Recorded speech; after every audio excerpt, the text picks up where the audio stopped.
안녕하세요, 여러분. 제 사연을 시작하기에 앞서 사연을 듣고 계신 많은 분들에게 한 가지 질문을 던지면서 시작해 보고 싶어요. 여러분은 인생에서 가장 중요한 게 뭐라고 생각하시나요? 돈, 사랑, 명예? 물론 각자 살아왔던 인생도 다르고 환경도 다르니 인생에서 우선순위로 두는 것들이 다 다를 거라고 생각합니다. 그런데 하나 분명한 건요. 돈을 우선순위로 두고 사는 사람과 사랑을 우선순위로 두고 사는 사람은 절대 한 배에 탈 수 없다는 겁니다. 또 사랑을 우선순위로 두는 사람과 명예를 우선순위로 두는 사람은 또 기름과 물과 같은 사이로 지낼 수밖에 없고요.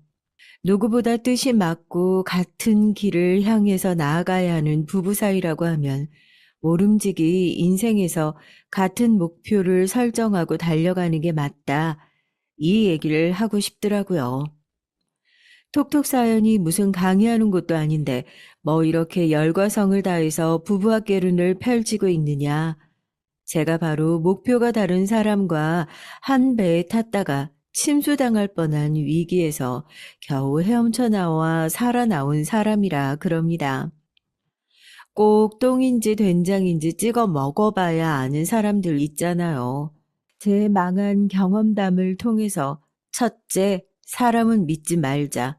둘째, 남들이 말리는 데는 다 이유가 있다. 셋째, 인생에서 같은 목표를 향해 달려가는 사람과 한 배에 타자. 이렇게 귀중한 교훈들을 얻게 되어 사연을 시작하기에 앞서 이런 설교 아닌 설교를 하게 됐습니다. 저야 산전수전 다 겪으면서 이렇게 귀한 가르침을 조금 험한 방법으로 얻게 됐지만 사연을 들으시는 분들께서는 굳이 똥인지 된장인지 찍어 먹어보셔야 할 필요 없잖아요. 아니다 싶으면 피해가고 돌아가셔야죠. 그래서 제가 어떤 험한 일을 당하고 어떤 귀중한 가르침을 얻었는지 지금부터 그럼 본격적으로 제 얘기를 한번 시작해 볼게요. 톡톡 사연에 사연 좀 보내보시고 사연 좀 들어보신 분들은 다 아실 거예요. 말투만 봐도 이 사람이 얼마나 진중한 사람인지 아니면 이 사람이 좀 푼수기가 있는 사람인지 말투만 봐도 그게 딱 티가 나잖아요. 사연을 제보하는 말투에서 느껴지시죠? 좀 철없는 푼수 같은 느낌이 숨기려고 해도 쉽게 숨겨지지가 않더라고요. 제 입으로 말하기 좀 창피하지만, 네, 맞습니다. 저 정말 철없는 푼수처럼 살아왔어요. 학창 시절에는 공부를 더럽게 안 하는 학생이었고, 왜 학교에서 선생님들이 쟤는 어제 저녁에 뭘 했길래 저렇게 내내 퍼질러 자고 있냐, 좀 깨워라 하는 교실 맨 뒷줄에서 등교만 했다 하면 하루 종일 퍼질러 자는 애들 하나씩 있잖아요.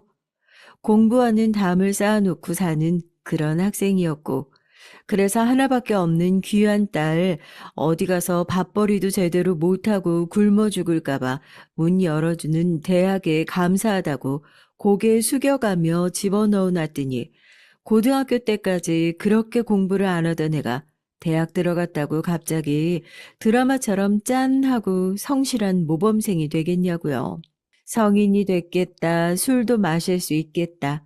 놀거리는 더 많아졌겠다. 정말 뒷일 생각 안 하고 그렇게 신나게 놀았었네요. 그렇게 놀다가 정신 차려 보니까 같이 놀던 친구들도 하나둘씩 떠나가기 시작하더라고요. 취업을 해야 된다. 뭐 일찍 결혼한 친구들은 대학을 졸업하자마자 난 일이랑 안 맞는다. 살림이나 하겠다. 선언하고 집에 딱 들어앉아 버린 애들도 있었고 어느 순간 저 혼자만 덩그러니 남아서 이것도 저것도 아닌 상태로 도태된 느낌이더라고요.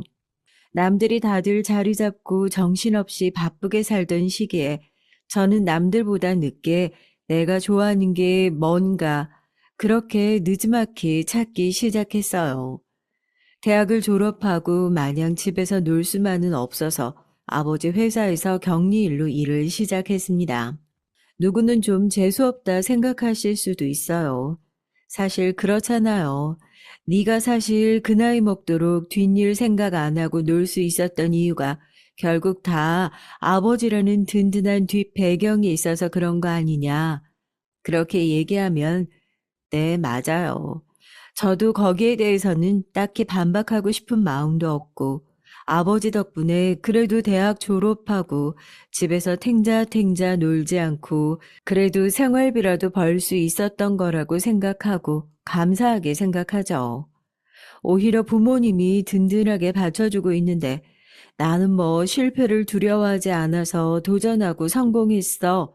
이런 얘기하는 사람들이 더 재수없는 거 아닌가요? 전 최소한 그런 거짓말쟁이는 되지 말자는 주의라서요. 하나밖에 없는 딸이고 대학까지 보내주시고 졸업하고 자리도 못 잡고 있는 딸을 회사에서 받아주신 감사한 부모님 덕에 전 그렇게 회사 생활을 시작하게 됐습니다.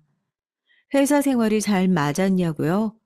정말 안 맞는 옷을 입고 있는 것처럼 불편하더라고요.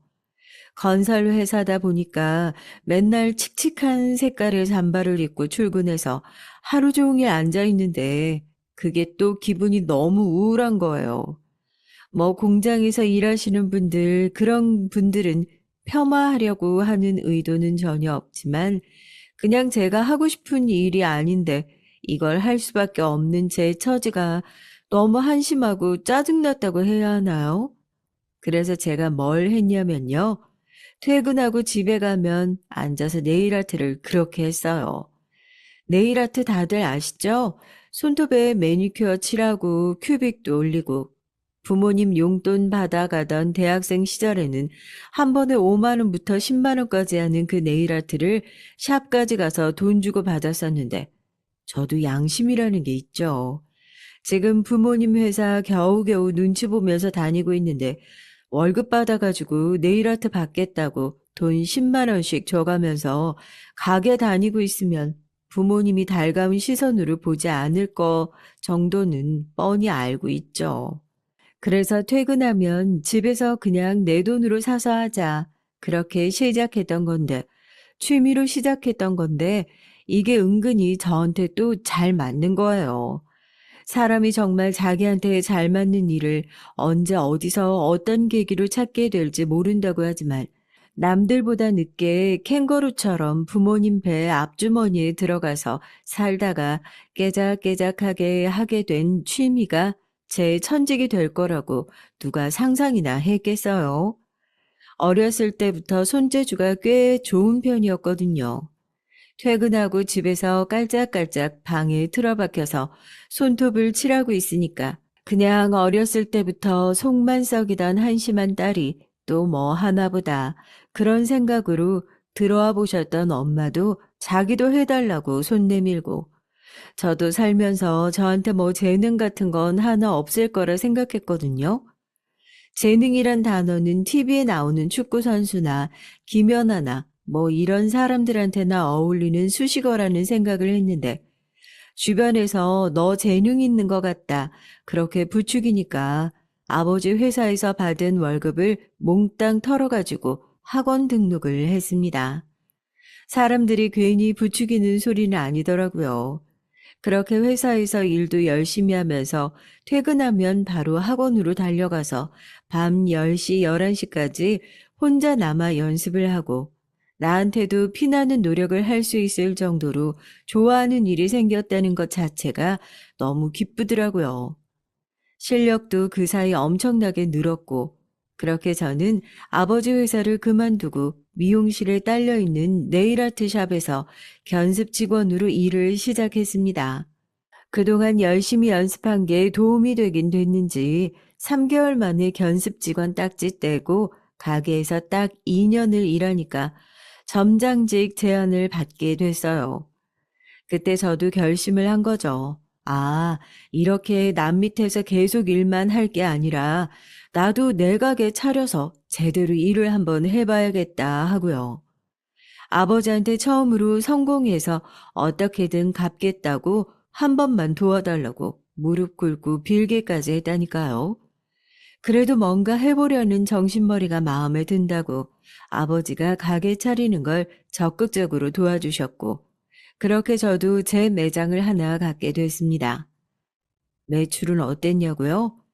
제가 아버지한테 빌린 돈을 7개월 만에 다 갚았어요. 어느 정도로 잘 됐는지 감이 오시나요? 실력이 좋다는 말이 사람들이 듣기 좋으라고 해준 빈말은 아니었던 모양인지 입소문을 타서 연예인들도 매장에 찾아오고 단골 손님들도 꾸준히 생기고 네일아트 매장이 그렇게 살아남기 어렵다는 강남에서 꾸준하게 손가락 안에 꼽히는 매출을 유지하면서 저는 부모님 등골 빨아먹고 사는 철없는 딸에서 밑에 직원을 10명이나 거느리는 든든한 사장님으로 다시 태어나게 됐습니다. 제가 그냥 그때 뭐 연애할 생각, 결혼할 생각 꿈도 꾸지 말고 일이나 열심히 하고 살았어야 했어요. 아니 뭐 돈 좀 번다고 차를 바꾸고 그런 생각을 하지도 말았어야 했어요. 갑자기 뭔 소리냐고요? 그렇게 잘 나가던 사장의 앞길에 조금씩 제가 뿌려지기 시작했던 게 딱 그때쯤 남편을 만났을 때부터였거든요. 아니 정확히 말하면 차를 바꾸러 갔을 때부터라고 해야 하려나요? 저희 남편은 유명한 외제차 P사의 딜러라고 하죠. 자동차 판매 영업 직원으로 근무하던 사람이었습니다. 저는 차를 바꾸기 위해 매장에 방문했던 손님이었고요. 뭐 젊은 나이에 그렇게 비싼 차를 끌고 다니냐 욕하는 사람도 있는데 아무리 그래도 제가 밑에 직원이 10명이나 있는 사장이잖아요. 더군다나 저희 매장이 강남에 있기도 하고요. 그런 사람이 버스 타고 출퇴근하면 오히려 손님들이 저 집은 장사가 잘 안 되는 건가? 원장이 실력이 없는 건가? 그렇게 수군거리는 게 이 바닥이거든요. 사람들이 보는 체면도 있고 말은 이렇게 해도 제가 바꾸고 싶은 마음이 크기도 했고요.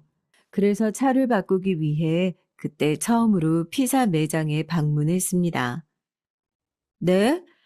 아니, 어떻게 차 하나 사는데 1년을 기다려요? 그렇게 오래 기다리려면 중고차 사고 말죠. 대기를 좀 빠르게 당길 수 있는 방법 없을까요? 지금 앞에 대기하고 계시는 손님들이 워낙 많아서요. 제가 최대한 날짜를 당길 수 있는 방법이 있는지 알아볼게요. 세상에 제가 원하는 차를 받으려면 1년을 기다려야 한다는 겁니다. 이건 무슨 내년 저한테 주는 생일 선물도 아니고 그냥 차 사놓고 잊고 있으면 갖다 줄게 이런 거 아닙니까? 제가 뭐 돈이 어마어마하게 많은 갑부면 그렇게 비싼 차를 사놓고 잊어버리는 게 가능할지 몰라도 저도 있는 돈 없는 돈 끌어다가 차를 사는 입장이었거든요. 그렇게는 못 기다리겠으니까 일정을 최대한 당겨달라 부탁을 했죠. 남편도 곤란해했지만 자기가 알아봐 주겠다고 했고요. 그때부터 그냥 남편을 미친 듯이 괴롭혔습니다. 하루에도 2번씩 제 차 출고일이 얼마나 당겨졌냐고 계속 물어봤죠. 처음에는 뭐 이런 진상 고객이 있나 했던 남편도 나중 되니까 해탈에서는 아침에 먼저 문안 인사처럼 대기에 변동 없다, 모닝콜처럼 연락을 하는 사이가 됐습니다. 정말 웃기지 않나요? 제 진상짓이 살짝 섞이긴 했지만 그때부터 단순한 영업 직원이 아니라 남편이랑 좀 가깝고 친한 사이가 됐던 것 같아요. 되게 웃긴 인연이긴 한데 저도 자영업자고 하다 보니까 영업사원들 자주 만날 수밖에 없는 사람이잖아요. 그런데 남편은 그런 영업사원들이랑 좀 다르다고 해야 할까요?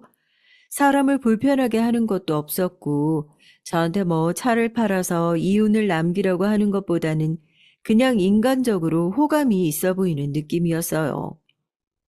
저 그때 남자도 네일아트 받을 수 있다고 하셔서 생각이 나서 와봤는데 예약을 하고 왔어야 했나요? 제가 핸들도 잡고 계약서도 쓰고 손 보여줄 일이 많은 사람인데 손이 영 지저분해 보이는 것 같아서 이런 것도 관리해 주실 수 있나요? 그래도 귀한 손님들 계약서 쓰는 손인데 누구보다 더 깔끔하게 관리해야 하지 않겠냐고 머쓱한 얼굴로 저희 가게를 찾아오더니 얼마 지나지 않아서는 저희 직원들도 얼굴만 보면 알아볼 정도의 단골 손님이 됐다니까요. 올 때마다 제 간식은 물론이고 직원들끼리 나눠 먹으라고 간식까지 사다 줘서 저보다 오히려 저희 직원들이 그분 또 언제 오시냐, 이제 관리 받으실 때 되지 않았냐, 자기들끼리 그런 얘기를 하면서 기다릴 정도였어요. 저도 그런 모습을 보면서 더 호감이 생겼죠. 처음에는 나한테 차 한 대 더 팔려고 저러는 거 아닌가 불순한 의도를 의심하기도 했었는데 사람이 은근히 순박하기도 하고 호감이 가기 시작하더라고요. 남편도 저한테 아무 생각이 없는데 그렇게 간식까지 사다 바치면서 가게 문지방이 닳도록 찾아왔던 건 아니죠. 차가 출고되고 나서 얼마 지나지 않아서 남편은 가게의 간식 대신 커다란 꽃다발을 사들고 와서 저에게 고백을 했습니다. 이제 차까지 받게 돼서 자기가 찾아오지 않으면 더 이상 만날 일이 없을 것 같아서 마음이 조급해져서 고백을 하게 됐다고요. 저도 흔쾌히 그 마음을 받아들였고 그렇게 연인 관계가 됐습니다. 생각해보세요. 돈도 벌 만큼 벌었겠다. 이제 나이도 먹을 만큼 먹었겠다. 딱 하나 마음에 걸리는 게 연애 못하고 결혼 못하는 거 하나였는데 남들보다 조금 늦긴 해도 때가 되니까 이렇게 알아서 척척 잘 되는구나 싶어서 사람이 그냥 때가 다를 뿐이지 어떻게든 맞는 길로 가게 되어 있구나 그랬거든요. 남편도 저보다 2살 위인데 아버지가 돈 관련된 사고를 좀 치셔서 인연을 거의 끊고 산다고 하더라고요. 혼자서 홀어머니 모시다 보니까 여태까지 죽어라 일만 해서 연애 같은 걸 거의 해보지도 못했다고. 남편이 결혼하기 전부터 그렇게 힌트를 많이 줬는데 도망가질 못했어요. 돈 문제로 사고쳐서 인연 끊고 사는 시아버지, 아들한테 의지해서 사는 홀어머니, 그리고 그 사람들을 책임져야겠다는 이상한 사명감을 가지고 사는 남편까지 이렇게 말도 안 되는 삼박자가 딱딱 맞아떨어져서 저 멀리서 이런 비슷한 사람만 보여도 꽁지가 빠져라 도망가야 하는 상황이었는데 여기 사연 보내시는 분들이 그러시잖아요. 그때는 대체 뭐에 씌인 건지 뭐에 홀린 건지 모르고 그렇게 결혼을 한다고요. 제가 딱 그 꼴이었습니다. 저희 부모님은 당연히 남편을 데려오자마자 절대 안 된다고 크게 반대를 하셨어요. 특히 아버지가 제일 완고하셨죠. 저희 아버지라서 하는 말이 아니라요. 은근히 사람 겉모습만 보고 판단하시는 게 되게 심하세요. 뭐 사연 쓰는 마당에 꾸며내고 말고 할 것도 없잖아요. 옛날 어른들이 다 그러시지 않나요? 이제 저도 나이가 있고 하니까 결혼을 하겠다고 남편을 데리고 가니까 단번에 그러세요. 나는 내 눈에 흙이 들어가는 한이 있어도 내 딸 영맨이랑 결혼 안 시킨다. 아무리 겉모습만 보고 저 사람은 집안이 어떨 것 같니, 학벌이 어떨 것 같니 판단하는 아버지지만 사람 앞에다 앉혀두고 그런 소리를 하실 정도로 무식한 분은 아니었으니까 저도 그런 아버지의 반대에 깜짝 놀랐었습니다.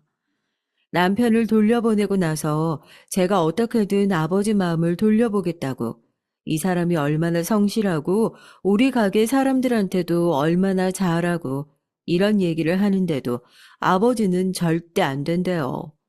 저도 답답해서 대체 왜 그러냐고, 그럼 딸이 결혼도 안 하고 혼자서 늙어 죽으면 좋겠냐고, 애도 못 낳아서 제사상도 못 받으면 좋겠냐고 막 화를 냈죠. 내가 어디 저런 영업직 놈들 하루 이틀 보는 줄 알아? 원래 자기가 갖고 싶은 거 있으면 간이고 쓸개고 다 빼주는 게 저런 놈들이다. 제가 너한테만 영업을 하면 다행이게. 어쩌다가 네가 걸린 건 아니고 난 싫다. 회사에도 필요해서 영업직들 뽑긴 한다만 일적으로도 인간적으로도 딱 질색이야. 다른 이유도 아니고 직업 때문에 싫다는 게 전 너무 이해가 안 되고 답답한 겁니다. 더군다나 아버지 회사에도 뻔히 영업직들 뽑아놓고 그 영업직들 덕분에 회사 굴리고 있으면서 그래서 싫다는 게 전 그냥 아버지가 괜한 고집을 부리는 거라 그렇게 생각을 했거든요. 여기서 또 한 번 후회를 하죠. 그때 아버지 말을 들었으면 이런 일이 없었을 텐데 하고요. 자식 이기는 부모 없다고 하지 않습니까?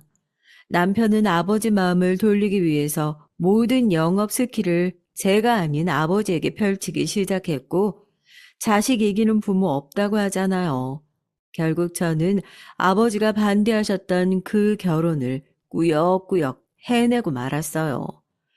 답답하신 마음은 알겠지만 결국 저도 정신을 차리니까 너무 답답해하지만 마시고 끝까지 들어주세요.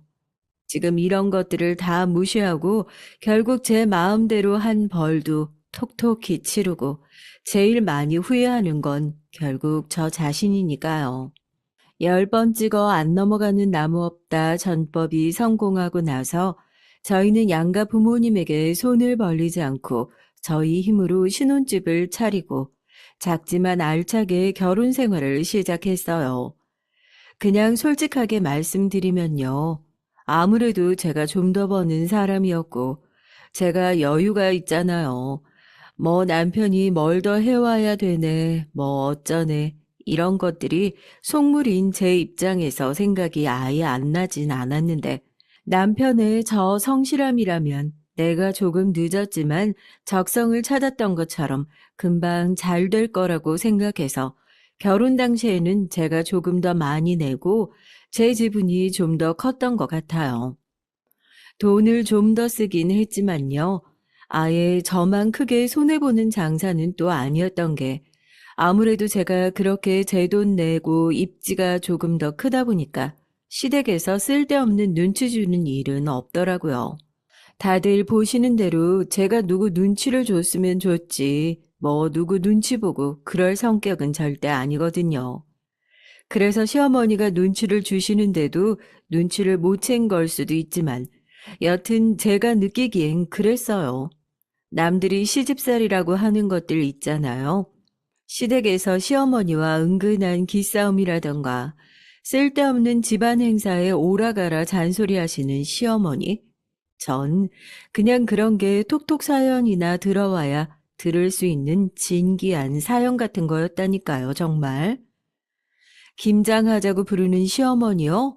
전혀 없었어요.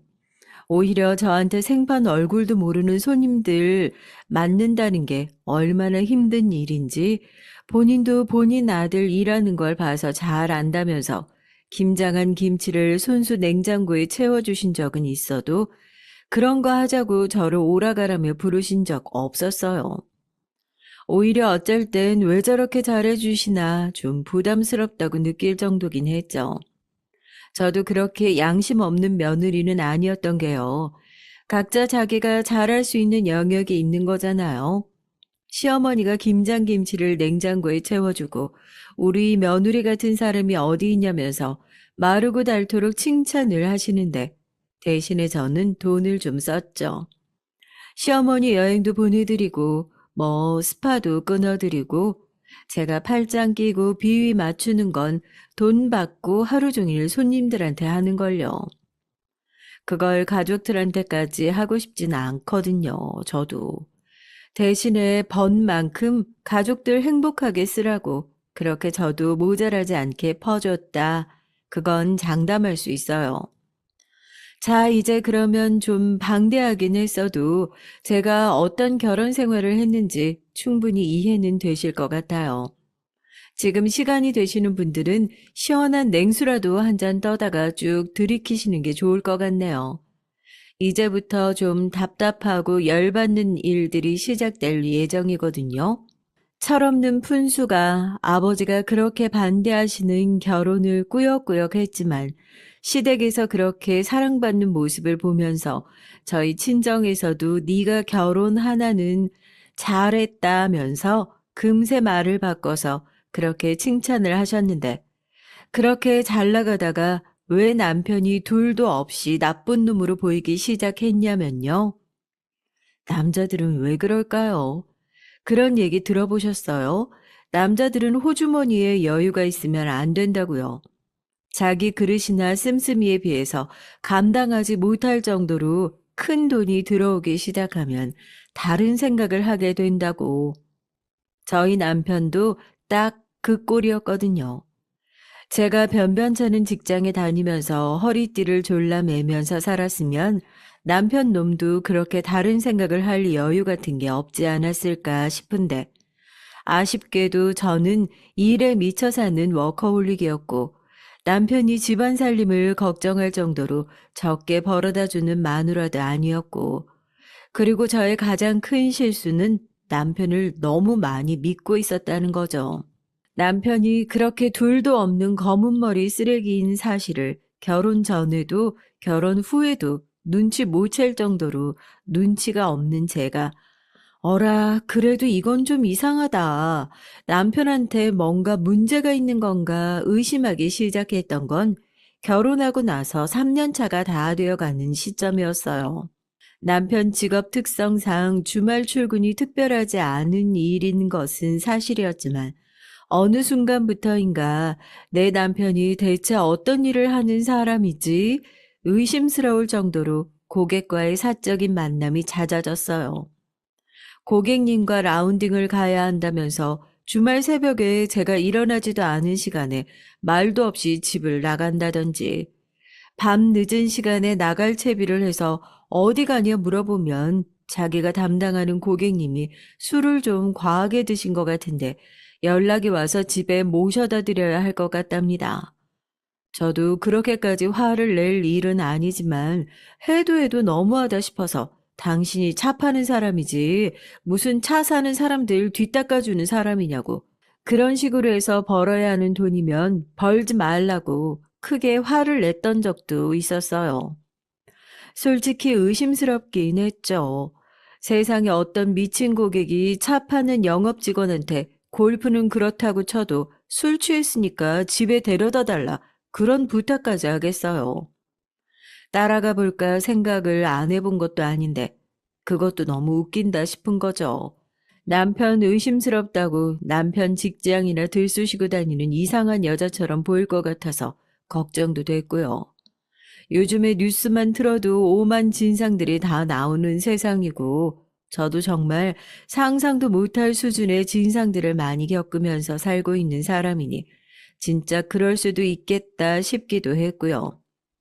얘기를 들어보면 뭐 어마어마한 집 사람이라 남편한테 구매하는 차값으로 떨어지는 인센티브로 자기가 먹고 산다는 얘기를 하더라고요. 특별 관리 대상이라 자기가 좀 더 신경을 쓰는 것 뿐이니까 너무 예민하게 굴지 말라고 하더라고요. 그러는데 거기다가 뭐라고 더 하기가 애매하더라고요. 밥줄이라는데 작작 좀 하라고 소리 지르고 있으면 밥줄 끊는 의부증 환자밖에 더 되겠냐고요. 그런 의심스러운 일들을 제외하고도 결혼하기 전에 이런 모습을 왜 몰랐나 싶을 정도로 남편은 참 우스운 사람이었습니다. 저희 아빠가 왜 영민을 그렇게 혐오 수준으로 싫어하셨는지 저도 어렴풋이 알겠다 싶을 정도로 굉장히 허세가 심한 사람이었어요. 우리 집에 있는 누구도 제 친구들도 남편을 무시한 적이 한 번도 없었는데 남편은 제 주변 사람들이 은근히 저를 무시하고 아래로 보는 것 같다면서 이상한 데서 열등감을 느끼더라고요.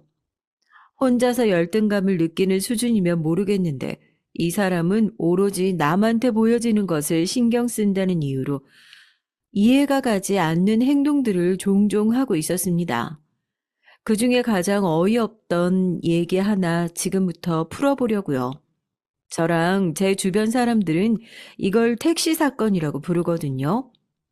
제가 어렸을 때부터 가족끼리도 그렇고 친하게 지내던 친구들도 있는데요. 이 친구들이 결혼을 하면서 자연스럽게 부부 동반 모임으로 바뀌게 됐어요. 다들 집이 잘 살기도 했고 시집을 잘 간 친구도 있고 그 사이에서 저희도 그렇게 빠지지는 않는다고 생각했는데 남편은 이 부부 동반 모임에 갈 때마다 사람들이 자기를 무시하는 것 같다면서 정말 극도로 싫어했거든요. 저희 남편이 피사에서 일을 하고 있지만 국산차를 끌고 다녀요. 뭐 삼성에서 일한다고 다 삼성 핸드폰 쓰는 거 아닌 것처럼 국산차 타고 다닐 수도 있지 그렇게 생각하는데 그게 자기가 생각할 때는 사람들이 자기를 무시하는 포인트라고 생각을 했었나 봐요. 그냥 부부 동반 모임에서 남편이 일이 있어 조금 늦을 것 같다고 해서 저 먼저 택시를 타고 모임에 갔고 남편을 기다리고 있는데 늦게서야 모임에 도착한 남편이 테이블에 피사 자동차 키를 내려놓더라고요. 우리한테 말도 없이 언제 새 차 뽑은 거야? 미나 씨는 왜 이런 좋은 소식을 우리한테 공유도 안 하고, 뭐야? 축하해요. 아, 산 건 아니고 리스예요, 리스. 회사에서 이번에 매장 크게 올렸다고 법인용으로 하나 뽑아준 거예요. 나중에 필요하실 때 편하게 말씀하세요. 빌려드릴게요. 저한테 회사에서 차를 받았다느니 그런 얘기를 한 적이 단 한 번도 없었는데 갑자기 의기양양하게 회사에서 차를 뽑아줬다고 자랑을 하는 남편의 모습이 이상하기만 했죠. 뭐 거기서 갑자기 무슨 차냐고 따져 묻기도 애매해서 그렇게 모임이 끝나고 남편을 따라 주차장으로 내려가면서 그제서야 제가 궁금한 걸 캐묻기 시작했습니다. 대체 이 차는 무슨 차냐고요? 남편은 대답 대신에 저한테 5만 원짜리 지폐를 건네주면서 택시를 타고 가라고 하더라고요. 황당했죠. 아, 무슨 법인 차량이야. 이거 시승용 차량이라고. 회사에 얼른 다시 가져다 놔야 돼. 나 차 가져다 놓고 나면 시간 좀 걸리니까 그냥 오늘은 택시 타고 집으로 들어가. 남편 대답이 더 열받는 겁니다. 시승용 차는 대체 왜 끌고 나온 거냐고요. 본인 차도 아니면서 왜 본인 차인 척을 하냐고 더 크게 화를 내니까 저한테 도리어 더 크게 화를 내더라고요. 야, 너는 그럼 내가 저 모임 나갈 때마다 무시당하는 거 뻔히 알면서 남편을 그런 식으로 창피를 주고 무시를 해야 속이 시원하냐? 네가 저 모임 사람들이랑 다를 게 뭐가 있어? 나 같으면 내 남편이 그걸로 기가 죽는다는 소리 하면 내가 그 차 뽑아줄게. 그렇게 말이라도 못 해줄 망정. 그걸 왜 끌고 나왔냐고? 아, 지금 나한테 화를 내? 무슨 말도 안 되는 소리냐고. 너 회사에서 이 차 끌고 나온 거 알면 잘린다고. 저도 나름 이유 있는 화를 냈는데 이미 들어먹질 않더라고요. 저도 그날 너무 화가 나서 그냥 남편이랑 더 말도 섞지 않고 주차장을 나와서 택시를 타고 집으로 가버렸습니다.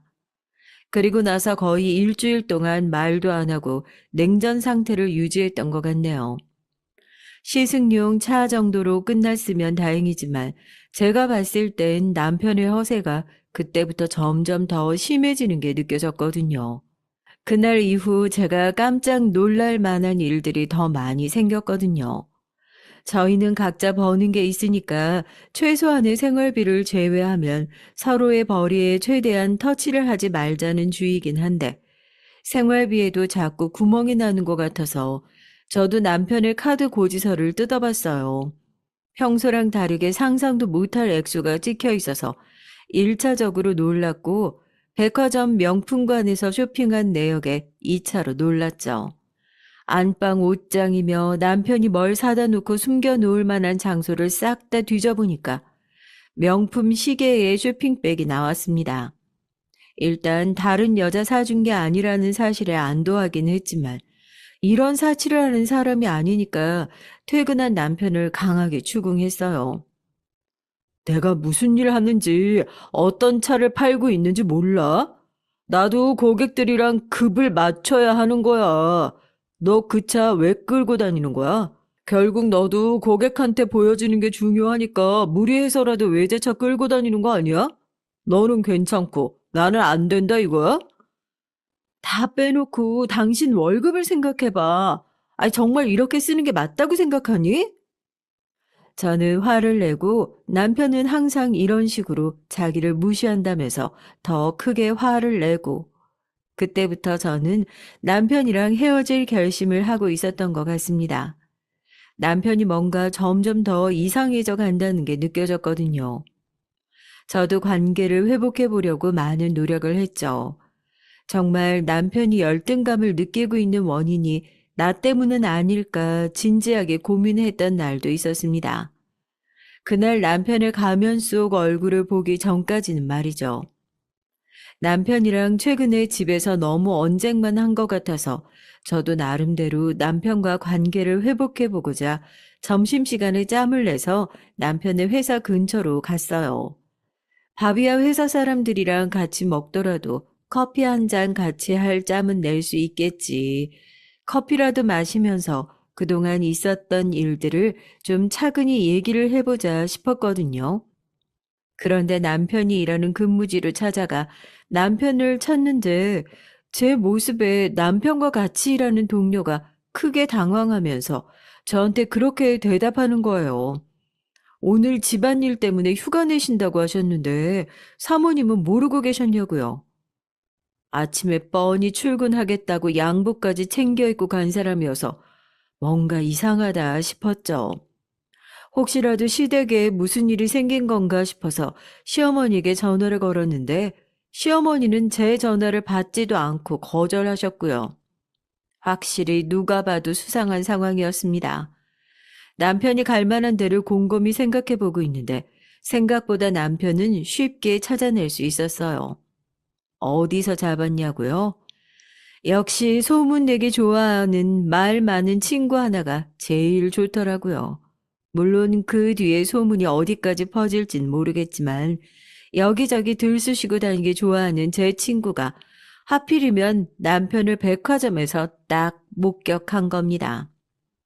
너 지금 현대백화점 VIP 라운지로 당장 와. 네 남편 바람 피고 있는 게 확실하다니까? 아니, 내가 오죽 황당했으면 너한테 이렇게 바로 전화를 걸었겠어. 현행범으로 그 자리에서 내가 난리를 치고 체포하고 싶었는데 나한테 걸리든 말든 신경도 안 쓰는 눈치더라. 아주 간이 배 밖으로 나온 것 같더라고. 딱 봐도 네 남편처럼 보이는데 어떤 여자랑 다정하게 팔짱 끼고 가길래 난 당연히 넌 줄 알고 불러세웠는데 처음 보는 여자인 거야. 거기 니네 시어머니까지 해서 셋이서 무슨 가족 마냥 찰싹 붙어가지고 돌아다니는데 아니 뻔히 우리 백화점 쪽으로 다니는 거 알면서 어떻게 그런 짓을 할 수가 있었니? 내가 지금 카카오톡으로 사진 보냈으니까 한번 봐봐. 볼 게 아니라 지금 당장 라운지로 오라니까? 머리 꼭대기까지 화가 나서 택시를 타고 백화점으로 달려갔어요. 왜 택시 타고 갔냐고요? 그때 정말 너무 화가 나서 운전대를 잡았다가 무슨 사고를 칠지 몰라서 걱정이 되는 수준이었거든요. 전 마지막까지 친구가 잘못 본 거길, 이 모든 게 다 말도 안 되는 저의 오해이길 빌었습니다. 하지만 백화점 라운지로 들이닥치자마자 제가 봤던 건 그동안의 믿음과 신뢰가 한순간에 박살이 나는 광경이었어요. 정말 명품으로 온 몸을 둘둘 감고 있는 여자가 마누라처럼 남편에게 찰싹 달라붙어서는 저를 빤히 쳐다봤어요. 전 서 있고 그 여자는 앉아서 저를 올려다보는 상황이었는데 이상하게 나를 내려다보는 것 같다는 기분이 들 정도였죠. 온몸에 걸친 옷들은 하나같이 명품에 어디 컬렉션 제품에 저도 없이 사는 사람은 아니지만 괜시리 기가 죽을 정도였습니다. 안녕하세요. 얘기 많이 들었네요. 아내 되시는 분이죠? 뭐 직접 보시겠다고 이렇게 달려오셨다니까 말씀드릴게요. 저 오빠랑 결혼하기로 했어요. 나름대로 예의 갖춰서 말씀드리고 있는 건데, 그래서 좀 헤어져 주셨으면 좋겠다고 얘기하는 거예요. 제 입으로 말씀드리기도 뭐하지만, 저 돈이든 뭐든 아쉬울 거 없는 사람이거든요. 그쪽이랑 오빠랑 헤어지게 하려면 돈을 쓰든 뭘 하든 많은 방법이 있었겠지만, 그냥 같은 여자끼리 그런 꼴은 너무 짠하잖아요. 안쓰럽기도 하고, 그래서 이렇게 직접 말씀드리는 거예요. 더 험한 꼴 보시기 전에 헤어져 주셨으면 좋겠다고요. 그쪽, 이 사람 감당할 깜냥도 안 되시잖아요. 전 성큼성큼 다가가서 남편의 뺨을 세차게 내리쳤고 시어머니는 놀라서 그런 저를 뜯어 말렸습니다. 그 여자한테 화가 나는 게 아니라 여태 살아온 의리가 있는데 그걸 단박에 이런 식으로 깨버린 남편에게 인간적인 배신감이 휘몰아치더군요. 더 웃기는 건 그 이후에 남편과 시어머니의 태도였습니다. 바람피다 걸린 주제에 최소한 미안해하는 신용이라도 내야 하는 거 아닌가요? 뭐 믿는 구석이라도 있는 것 마냥 걸리고 나서는 미안해하는 기색 하나 없이 오히려 저에게 당당하게 이혼을 요구해 왔습니다. 이왕 이렇게 된 거 오늘 아주 제대로 끝장을 보자. 나도 이제 너처럼 우악스러운 애는 며느리로 더 들이기도 싫고 너도 피차 바람핀 남편 끌어안고 살 정도로 보살은 아니잖니. 더럽게 소송까지 갈 필요 뭐가 있어. 우리 아들 더 이상 발목 잡지 말고 뭐 재산 분할 우린 그런 거 하나도 필요 없으니까 이것저것 다 해서 10억이면 되겠니? 그거 받으면 우리 아들한테 떨어져 줄 거야? 처음엔 10억이고 나발이고 더럽게 소송까지 갈까 그런 생각도 했어요. 어차피 할 이혼이었지만 시모가 그렇게 나오니까 괜히 제가 지는 기분이 들잖아요. 집에 가서 부모님께도 이 말씀을 드렸고 아버지는 정말 노발대발 하셨죠. 내가 그래서 애초에 별로라고 하지 않았냐. 넌 왜 내 말을 안 듣고 굳이 결혼을 하겠냐고 난리를 피워서 이 사달을 만드느냐. 저 정말 아버지에게도 크게 혼났어요. 그런 건 둘째치고 시어머니가 제안한 내용은 받아들이자고 하시더라고요. 넌 내가 딸 팔아서 장사할 사람으로 보이니? 겨우 10억 때문에? 그게 아니라 이혼 소송이 아무리 쉽다 해도 그래도 소송이야. 어쩔 수 없이 그 찢어 죽일 놈이랑 있었던 일들 계속 곱씹고 힘들어 해야 할 텐데 나도 그 꼴 보고 싶지 않고 거기선 무슨 생각인지 모르겠지만 그런 걸 돈으로 보상해준다고 하니 여기서 더 어려운 길로 가진 말자꾸나. 그렇게 합의 이혼 서류에 도장을 찍고 나니까 거짓말처럼 제 통장에 10억이 꽂혀 있더라고요. 남들은 위자료 받는다고 머리채 잡고 싸움을 한다는데 그동안 날린 내 인생값이 딱 10억, 이만큼이구나 생각하니까 또 바보같이 그게 그 상황에서 위안이 되더라고요. 돈 때문에 이혼했다는 소리 하는 사람도 있는데 누가 그 돈 받으려고 이혼하겠어요? 입장 바꿔서 그 상황에서 계속 남편 용서하고 끌어안고 같이 사는 게 더 이상한 사람 아닌가요? 남편은 이혼 서류에 도장을 찍자마자 그 이혼이 무슨 자기 훈정이라도 된 것 마냥 밖에서 그렇게 자랑을 하고 다니더라고요. 그리고 저는 저에게 남편의 바람 소식을 알려준 그 소식통 친구를 통해서 남편과 시모가 왜 그렇게 믿는 구석이 있는 태도였는지 알게 됐습니다. 백화점에서 마주쳤던 남편의 내연녀, 그 명품으로 떡칠을 하고 다니던 그 여자가 모 대기업의 상속녀였답니다. 혼외 자식이라 여태 인정을 못 받았는데 이번에 법정 싸움을 길게 해서 결국 재산을 다 물려받기로 했다고. 뭐 재산이 1,000억대라나요? 너무 먼 나라 얘기라서 부럽지도 않고 그냥 다 떠나서 왜 그런 여자가 저희 남편을 골랐는지 이해가 안 됐다고 하면 웃긴가요? 주위에 이혼 소송 때문에 스트레스 받는 친구가 한 바가지인데 이렇게 냉큼 돈까지 줘가면서 이혼해 달라고 사정을 하는 거 보니 이번엔 여자 하나 물어서 팔자 제대로 폈구나. 그래, 좋은 게 좋은 거라고. 나도 이 돈 받고 이제 이 집안이랑은 연을 끊자. 그리 생각했습니다. 이혼을 한 지 2주도 안 됐을까요? 전 다시 조용히 일상으로 복귀했죠. 가게도 더 열심히 나갔고 그동안 아무것도 없이 허세만 부리고 다니는 남편 뒷바라지 한다고 제대로 신경 쓰지 못했던 일에 더욱 매진하게 됐습니다. 그렇게 제 자리에서 최선을 다하면서 살아가고 있는데 전 남편 놈한테 뜬금없이 전화가 온 거예요. 또 무슨 헛소리로 사람 속을 긁어놓을까 은근히 기대까지 되더라니까요. 전화를 받으니 그 내용이 아주 가관이었습니다. 저 이혼한 마당에 갑자기 이런 얘기 미안한데 내가 위자료로 줬던 10억 잠깐만 빌려줄 수 있을까? 아니 10억이 아니라 5억이라도 괜찮아. 내가 진짜 금방 다시 갚을 수 있거든. 너도 들었지? 나 땡땡기업 상속녀랑 재혼 앞두고 있는 거. 그래도 내가 예정 생각해서 너한테 연락한 거야. 나한테 투자금으로 그 돈 빌려주면 내가 한 달 후에 2배로 돌려줄 테니까. 미친 소리 하고 앉아있네. 야, 돈 벌 거면 너 혼자 벌어. 전 마누라한테 전화해서 이딴 얘기는 하고 싶니? 끝까지 안심하고 짜증나게 진짜. 너 나랑 내 부모님 하여튼 내 주변 사람들한테 이딴 연락 한 번만 더 하면 있는 죄 없는 죄 다 끌어다가 뒤집어 씌워서 아주 경찰서에 쳐넣어버릴 테니까 그런 줄 알아. 당장 끊어. 황당했죠.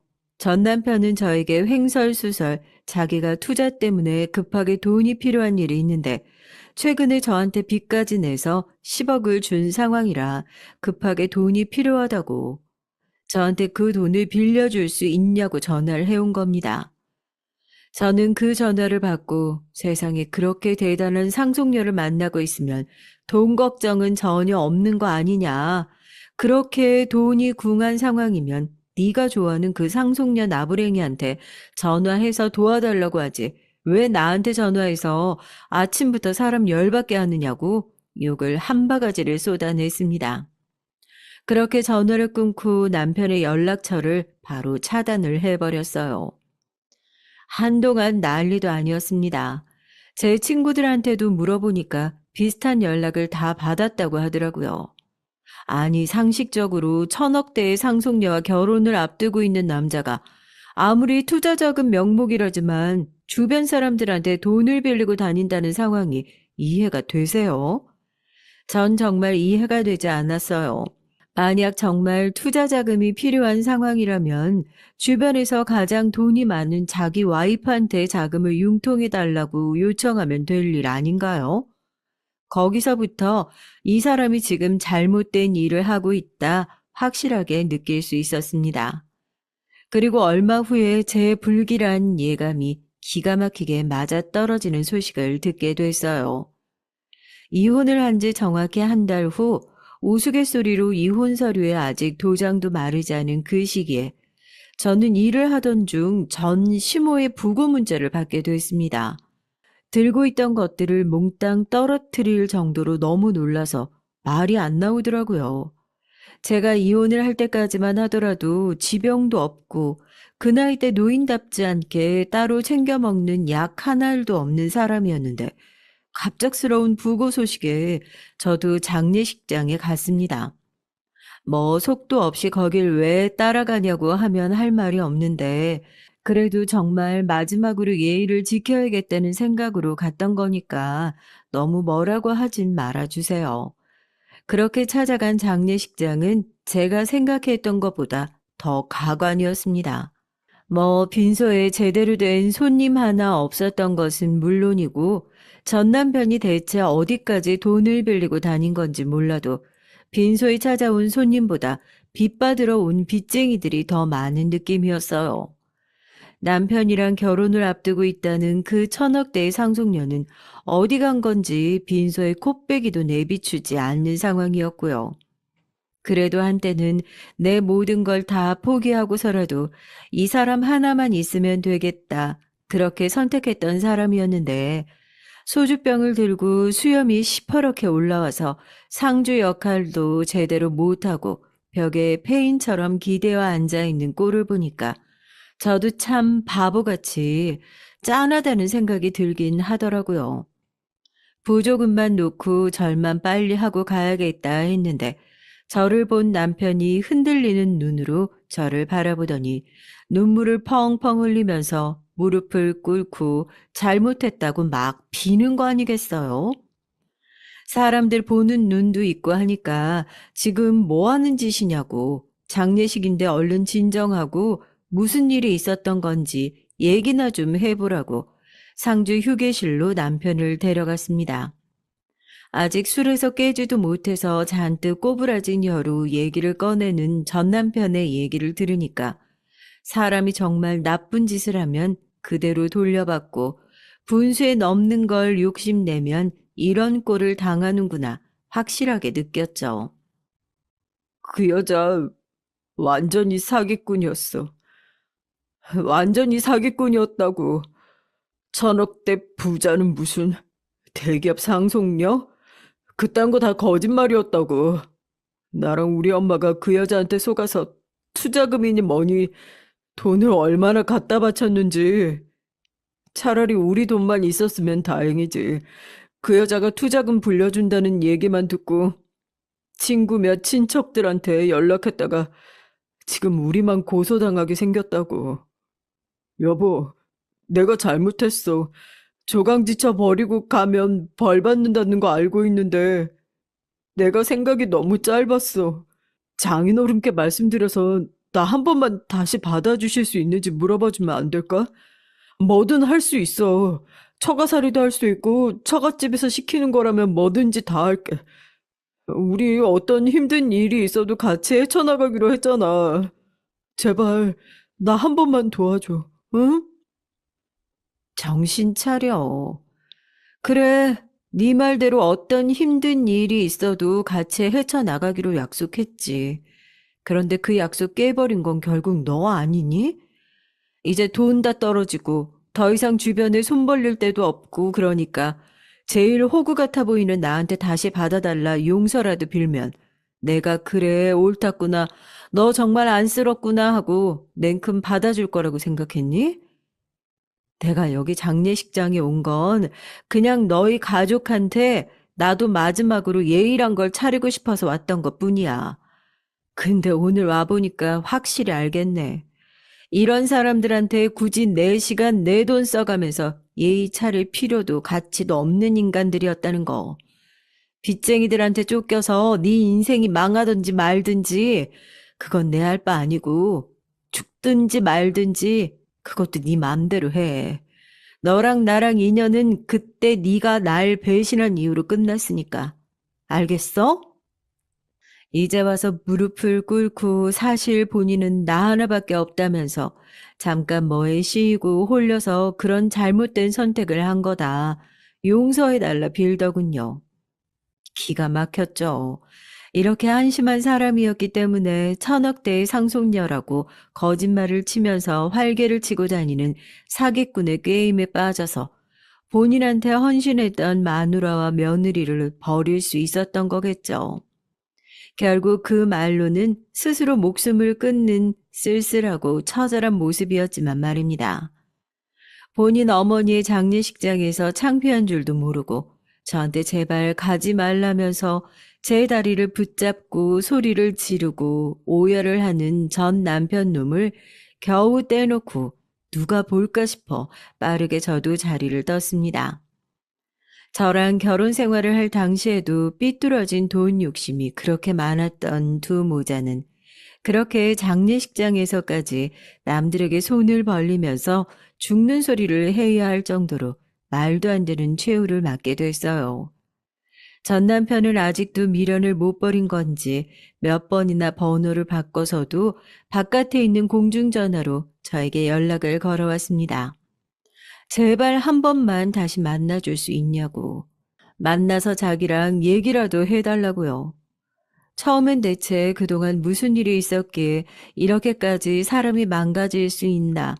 만나서 얘기라도 들어볼까 안쓰러운 마음이 들었지만 저도 빠르게 정신을 다시 차리고 마음을 고쳐먹었답니다. 사람한테 한 번 속지 두 번 속을 일 있겠어요. 제가 아무리 바보 같고 멍청해서 첫 번째 결혼에서 잘못된 선택을 했더라도 지금 저에게 그 기회를 얼마든지 되돌릴 새로운 기회가 주어졌는데 그걸 제 발로 뻥 걷어차버릴 정도로 멍청이는 아니거든요. 그렇게 계속해서 저한테 구걸과 가깝게 연락을 해오던 전 남편의 연락은 저희 아버지가 전화를 받아들고 한 번만 더 연락하면 스토킹이든 뭐든 신고해서 깜빵에 쳐넣어주겠다. 남아있는 돈이라도 지키고 싶으면 정신 차리라고. 우리 가족한테 다시는 연락도 하지 말고 눈에 띄지 않게 조심해라. 으름장을 놓으신 이후로 잠잠해졌습니다. 그 모습을 보니까 더 한심하다는 생각이 들더라고요. 요즘은 싱글이 돼서 친구들이랑 그런 얘기를 많이 해요. 호주머니 무겁다고 다 좋은 거 아니고 자기한테 맞는 호주머니 크기는 다 정해져 있는 거라고요. 작은 주머니를 가지고 있으면서 그 안에 돈만 우겨 넣으려고 하다 보면 밖으로 빠져나가는 돈이 더 많다고요. 그러니까 우리 작은 주머니에 돈 넘치게 담을 생각하기보다 각자 들고 있는 주머니를 키울 생각을 하자고 그럽니다. 이번 일을 통해서 저도 확실히 깨달았죠. 자기 분수에도 맞지 않는 욕심을 내면 어떤 화를 입는지 말입니다. 그리고 남자를 고를 때 정말이지 신중해야 한다는 것. 그렇게 신중할 자신이 없다면 애초에 결혼한 남자를 고르지 말아야 한다는 것까지 너무 늦게 깨달아 버렸지만 이제서라도 알게 된 게 어딘가 싶어요. 당분간 제가 다시 결혼을 하는 일은 없겠지만 다음에 결혼할 기회가 생긴다면 이때 망한 경험을 잘 되살려서 조금은 더 정신머리 제대로 박힌 남자를 고를 수 있지 않을까 그렇게 기대해 봅니다. 여러분들 아셨죠? 명심하자고요. 자기 분수에 맞게 살자고요. 분수에 맞게 살자는 말이 열받는다면 내 분수부터 키우자고요. 그럼 저는 앞으로도 제 분수 키워가며 열심히 살아보겠습니다. 다들 큰 그릇을 가진 사람 되시길 바라며 사연 마무리해요. 감사합니다.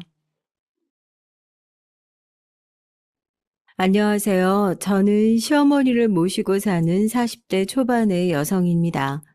제 소개를 들으시는 분들의 대다수는 아마도 제가 시집살이 한다고 생각하시고 저를 안타깝게 보실 수도 있을 거예요. 실제로도 주변 분들은 제가 시어머니와 함께 산다고 하면 혀부터 차시거든요. 워낙 드라마든 영화든 고부간의 갈등을 그리는 작품들이 많기도 하고 실제 상담을 받는 분들도 꽤 있다 보니 시집살이는 무조건 고되고 힘들다고 생각하실 수도 있을 거예요. 하지만 저의 경우는 전혀 아니랍니다. 저는 시집 와서 지금까지 한 번도 힘들다는 생각을 해본 적이 없어요. 왜 딸 같은 며느리라는 말들 하시잖아요. 제가 딱 그런 며느리거든요. 저희 시어머니께 저는요. 저도 결혼하기 전까지만 하더라도 세상에 딸 같은 며느리가 어딨냐고 며느리는 며느리일 뿐이라고 생각했어요. 나는 시부모와는 함께 살 수 없다고도 생각했고요. 당시에 저로서는 시부모를 모신다고 말하는 남자하고는 절대로 결혼하지 않겠다고 말했던 적도 있을 정도로 있을 수도 없는 일이었습니다. 그런데 제가 딱 저희 시어머니를 만나고 180도 생각이 바뀌었어요. 저만큼 저희 시어머니께서 저를 생각해 주시는 마음이 남다르시다는 거죠. 남편은 이남 일녀의 둘째로 이른바 금수저예요. 위로는 형이, 아래로는 여동생이 하나 있죠. 시누이는 악기를 전공해서 한국에 있는 시간이 거의 없었는데요. 저도 결혼식장에서 만난 것이 전부일 정도였답니다. 그래서 시집을 갔을 때 시댁에 남아있던 가족은 시어머니, 아주버님, 그리고 저 이렇게 네 식구였어요. 시댁에는 집안일을 봐주시는 이모님이 계셔서 제가 막 뭘 할 필요는 없었고요. 그냥 저희 부부 머무는 2층만 책임지면 됐죠. 그런데 문제는 딱 우리 아주버님이 문제였어요. 저는 진짜 아주버님처럼 싫은 건 많고 불편한 건 많은 사람을 본 적이 없었거든요. 결벽증이 있으신 건지 자기 방 청소를 할 때 책상 위에 물건이 절대 흐트러지면 안 된다고 하시지를 않나. 방향제도 딱 정해진 브랜드 제품이 아니면 안 된다고 하시질 않나. 어쩌다 책상에 올려둔 책이 조금이라도 흐트러졌다 하면 아주 이모님한테 해도 되는 말과 안 되는 말을 구별도 못하고 쏟아내는데 옆에서 보고 있으면 온 몸에 두드러기가 날 정도였어요. 뭐 그래도 그것까지는 저도 이해하려고 노력했죠. 그런데 빨래를 걸 때 다른 가족들이랑 섞어서 하지 말라고 하는 건 진짜 해도 너무하다 싶었어요. 아주버님은 세제랑 섬유유연제 브랜드는 물론 그 양까지도 정해주시는데 딱 돌겠더라고요. 아니, 그렇게 나오실 거면 아예 자기가 하든가. 빨래거리는 턱턱 내놓으면서 요구사항은 뭐가 그렇게 많은지 정말 머리가 지끈거렸죠. 설거지도 마찬가지였어요. 딱 아주버님이 쓰시는 그릇과 수저가 있는데 그걸 가족들이 쓰는 것과 섞이지 않도록 따로 소독기 돌리라고 시켰을 땐 진짜 저도 안 되겠다 싶어서 한마디 했답니다. 아주버님, 그렇게 찝찝하시면 직접 본인이 좀 하시든가요. 빨래도 설거지도 이모님 몸이 10개도 아닌데 어떻게 다 하세요? 재수 씨가 하는 것도 아닌데 뭘 그렇게 오지랖입니까? 그리고 돈 받고 일하는 거면 주인이 요구하는 것 정도는 알아서 해야 하는 것 아닙니까? 하지만 아주버님께서 너무 과한 것을 요구하시잖아요. 스스로 하시는 거 하나 없으시면서 매번 이모님께 아무 말이나 하시고 요즘 시대에 어떤 시대인데 그렇게 나오세요?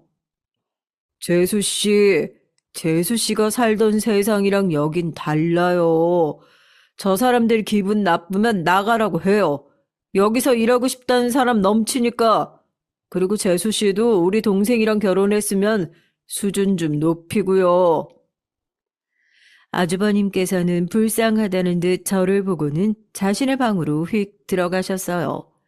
진짜 옆에서 남편이 말리지 않았더라면 따라 들어가서 다 엎어버렸을 텐데 남편이 아주버님은 원래 저런 사람이니 상대하지 말라고 하더군요. 원래 그런 사람이 어디 있냐고 따져 물었지만 남편의 말에 의하면 평생 자기 손으로 뭔가를 해본 적 없는 사람이라 어쩔 수가 없다고 했죠.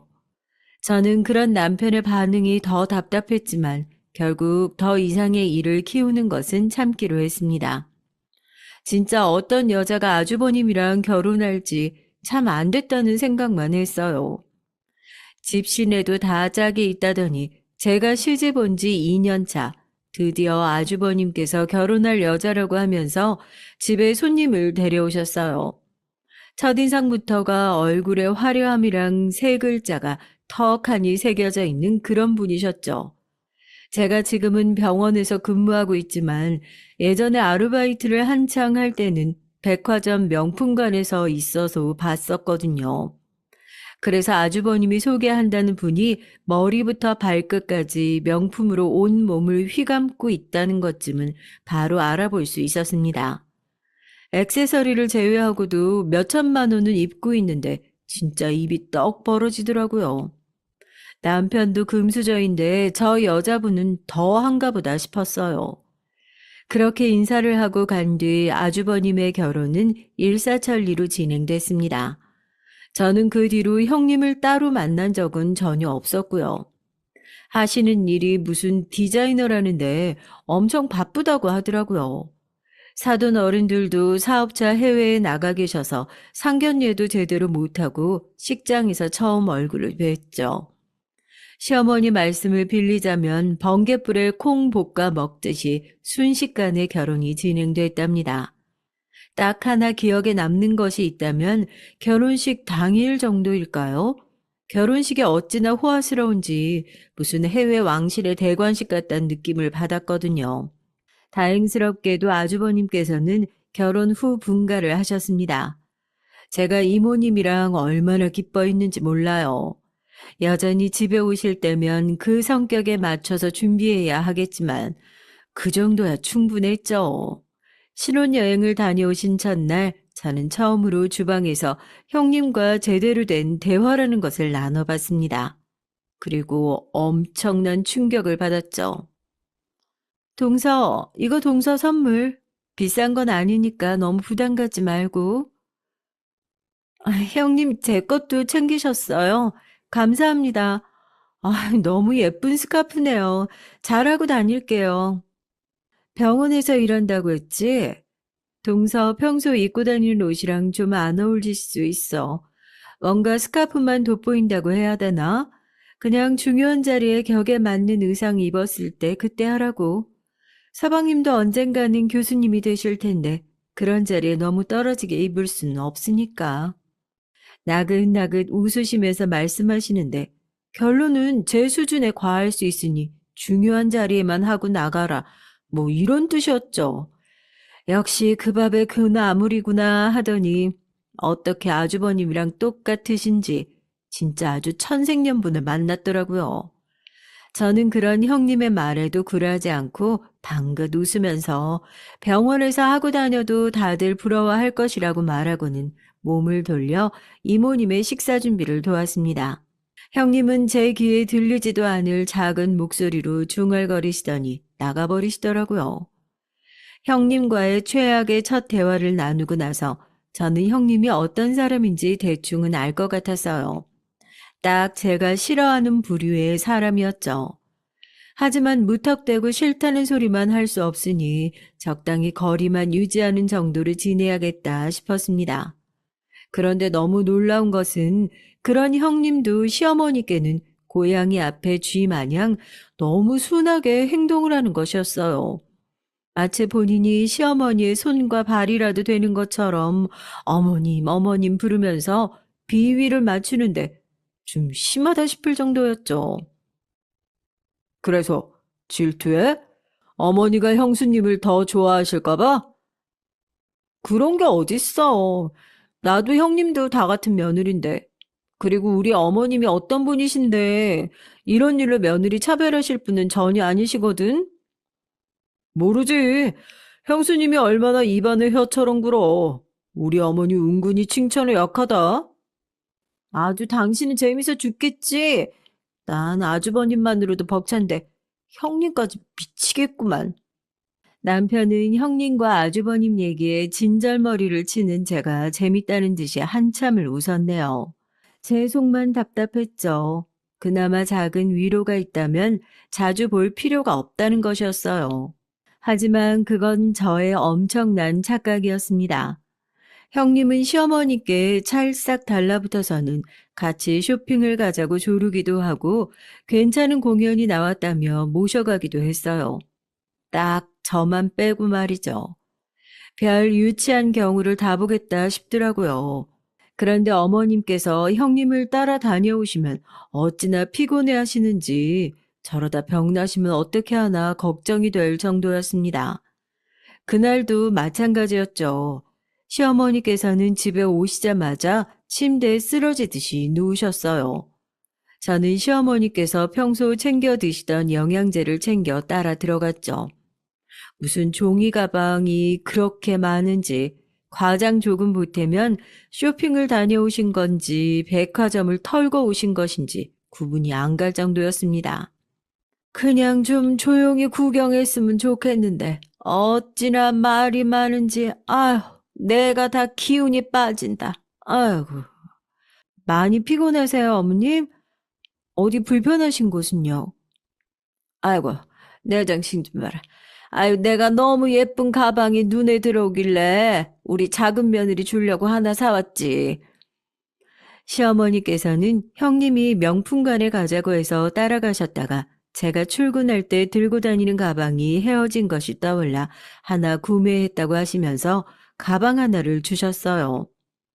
딱 열어보는데 너무 제가 좋아하는 스타일이라 저도 모르게 환호성이 나왔죠.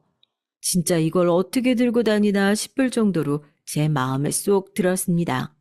시어머님께서는 형님께는 절대 비밀이라고 하시면서 다른 것들도 꺼내서 제 선물이라고 주시는데 감동 그 자체였습니다.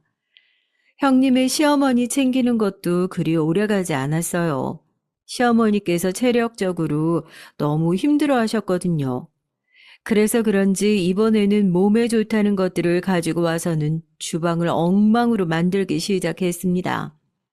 잘 모르신다고 하시면 도와드릴 생각이었는데 무조건 혼자 하겠다고 고집을 부리면서 엉망이 되어가는 주방을 보고 있을 수밖에 없었죠. 옆에서 요리하는 모습을 딱 봐도 형님이 얼마나 서툰지 알겠더라고요. 결국 저라도 좀 나서서 하려는데 형님께서 절대 손대지 말라고 하시는데 결국 저도 그럼 마음대로 하라고 하는 심정으로 그냥 물러났죠. 칼질도 제대로 못하는 형님은 결국 손가락을 몇 군데 베이고서야 음식을 완성하셨답니다. 솔직한 말로 음식이라고 부를 수 있기는 한 건지 알 수 없었지만 말이에요. 어머님, 이 음식이 체력 떨어지셨을 때 바로 효과 본다고 하니까 어서 드셔보세요. 오늘 날씨도 덥더라고요. 아유, 어디 아픈 것도 없는데 뭐하러 이런 것까지 챙겨. 고맙게 잘 먹으마. 건강하실 때 더 챙기셔야죠. 제가 곁에서 하나하나 다 챙겨드려야 하는데 나가 살다 보니까 어쩔 수가 없네요. 그래도 제가 처음으로 만들어 본 음식이니까 어머님 예쁘게 봐주세요. 아니, 손은 또 왜 그래? 디자이너 한다는 사람이 손을 조심해야지. 어머님 위해서라면 이 정도 괜찮아요. 시어머니께서는 밴드를 붙인 형님의 손을 보시고는 미안한 마음과 안타까움이 가득 담긴 손길로 쓰다듬어 주셨습니다. 형님은 괜찮다고 하시면서 음식을 드셔보라고 권하고 계셨죠. 그 모습을 보는데 무슨 시트콤 같더라고요. 만약 이 모든 것이 형님의 진심이었다면 저는 감동을 하고 있었겠죠. 하지만 그게 아니니까 너무 재수가 없더라고요. 어머님께서 좀 쉬겠다고 하셔서 밖으로 나오는데 형님께서 제게 빈 그릇을 내밀더니 가져가서 좀 치우라고 하더군요. 아니 무슨 종 부리듯이 턱짓으로 시키는데 제가 왜 해야 하나 싶더라고요. 그래서 저는 형님이 직접 하시라고 말했죠. 가서 주방 좀 치우라는데 그게 그렇게 어려워, 동서? 형님께서 요리한다고 엉망으로 만드셨으면 치우는 것도 끝까지 형님이 하셔야죠. 누군가에게 음식을 대접한다는 것은 뒷처리까지 포함이랍니다. 형님, 제가 도와드린다고 했을 때 한사코 사양하셨으며 끝까지 마무리하셔야죠. 동서, 솔직히 말해봐. 동서 어른들한테 인기 없지? 갑자기 그게 무슨 말씀이세요? 어른들한테 인기라뇨? 뒤처리 하시라는 말씀 드렸을 뿐인데 그게 무슨 상관이 있는데요? 아니, 나한테 틱틱거리면서 말하는 거 보니까 동서가 윗사람 마음에 드는 법을 몰라도 한참 모른다 싶어서. 그래서 방금도 나랑 어머니 보면서 그런 표정을 지었구나 싶기도 하고. 저는 너무 어처구니가 없어서 형님을 가만히 바라보고만 있었어요. 시어머니께 아부를 떨었다는 표현을 저렇게도 고상하게 말할 수 있구나 신기한 마음도 생기더라고요.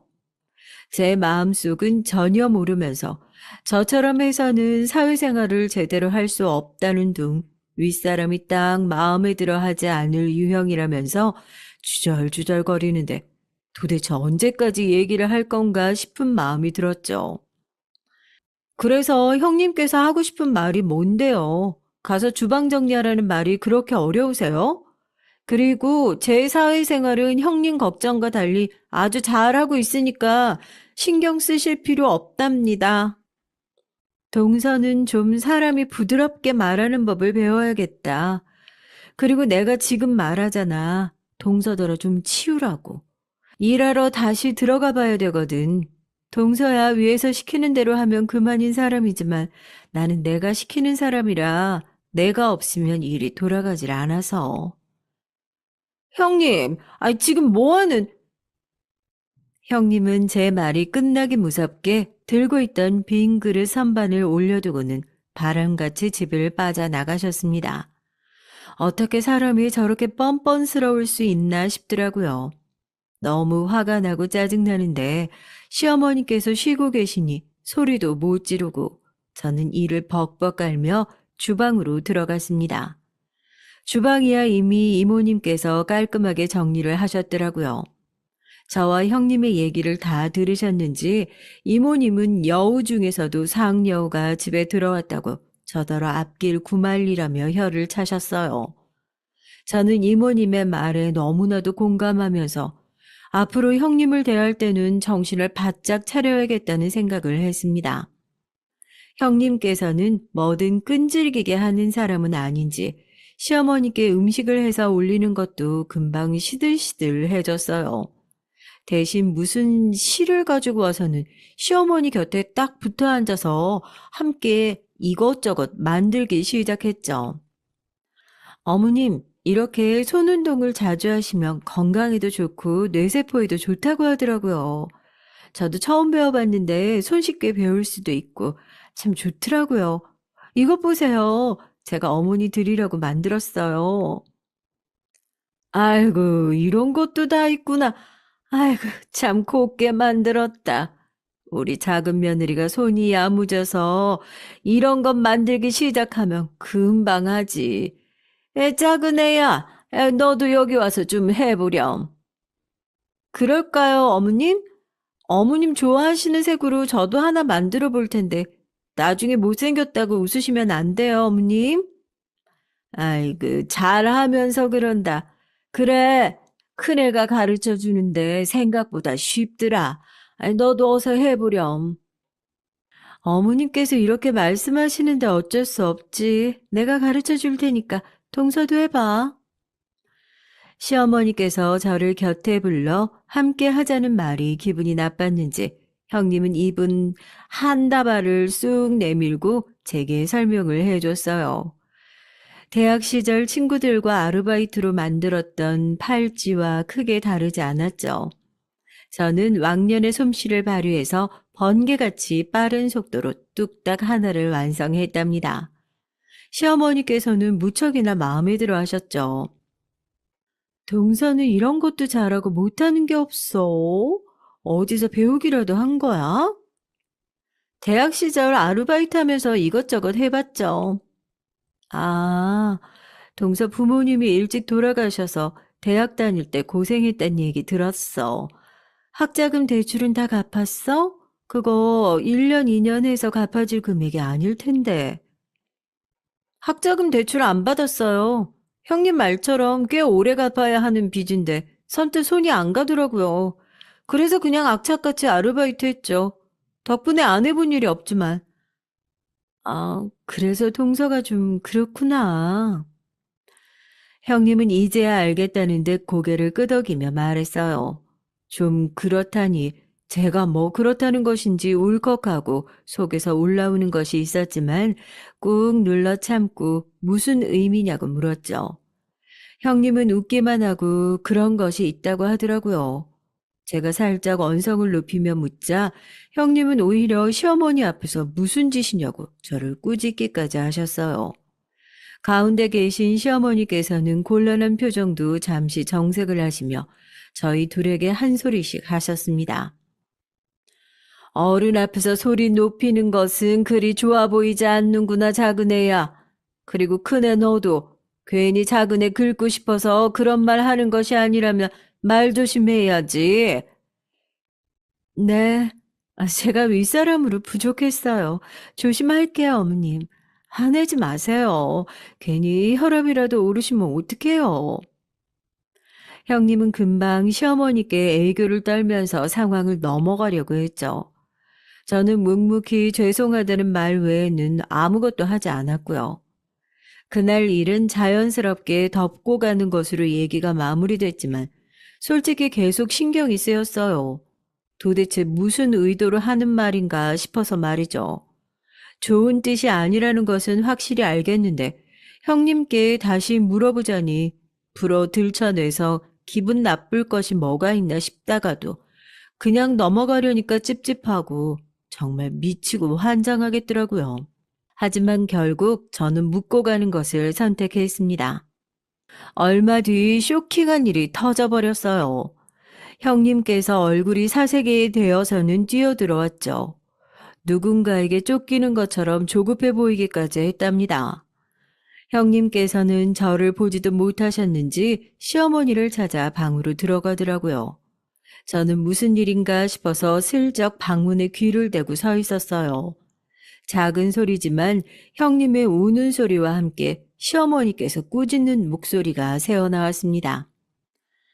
아니, 너는 사업한다는 사람이 그렇게 조심성이 없어서야 뭘 믿고 돈을 덜컥하고 빌려준 거야? 저랑 7년을 함께 일한 사람이었어요. 아버지 병원비가 부족하다고 부탁하는데 차마 거절을 못하겠더라고요. 그래서 1,000만 원을 빌려줬는데 감쪽같이 사라질 줄은 정말 꿈에도 몰랐죠. 어머님, 저 어떡해요? 그이가 알면 저 진짜 죽어요. 그럼, 네 남편 모르게 그 돈을 빌려준 거야? 돈이 어디가 나서? 제가 가진 돈 다 털어서 줬는데, 어머님, 저 그 돈 없으면 당장 회사에서도 문제가 생길 텐데, 어떻게 하면 좋아요? 어머님 진짜 한 번만 도와주시면 안 될까요? 정말 죄송해요. 이런 말 염치 없는 거 아는데, 어머님 말고는 부탁할 사람이 없어서 그래요. 시어머니께서는 고민이 되시는지 대답이 없으셨죠. 1,000만 원이라니 그렇게 큰 돈을 덜컥 빌려줄 만큼 형님이 허술한 사람은 아니라고 생각했는데 의외다 싶었습니다. 뭐 시어머니께서는 금방 만들어내실 수 있는 돈이니 금액이 걱정되는 것은 아니었지만 시어머니께서 워낙 싫어하는 상황이라 마음에 걸리기는 했죠. 시어머니께서는 강남의 빌딩을 여러 가지고 있으실 정도로 큰손이지만 절대 남한테 돈을 함부로 빌려주시지 않는 분으로 유명하다고 들었거든요. 남편도 어릴 때 아무리 친하고 믿을 수 있는 사람이라도 절대 돈거래는 하는 것이 아니라고 귀에 못이 박힐 정도로 들었다고 말했고요. 시집 와서 제가 처음으로 남편의 통장을 관리하게 됐을 때 시어머니께서 저를 불러서 하신 말씀이 있으셨거든요. 친하면 친할수록 절대 돈은 빌려주면 안 된다는 말이죠.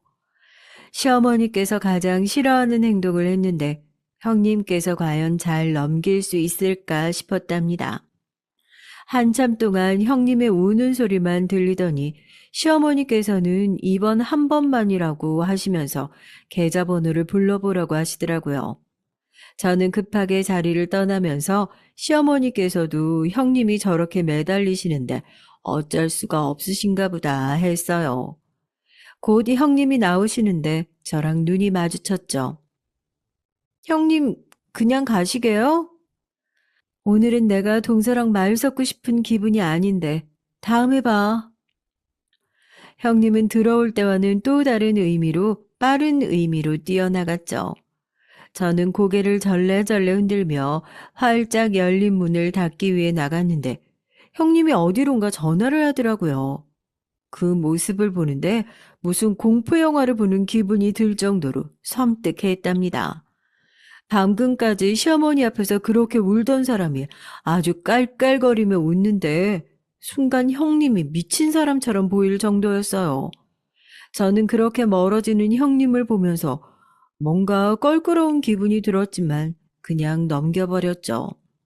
시어머니께서도 아주버님 모르게 돈을 빌려주셨는데 제가 누구한테 말하겠나 싶어서 말이에요.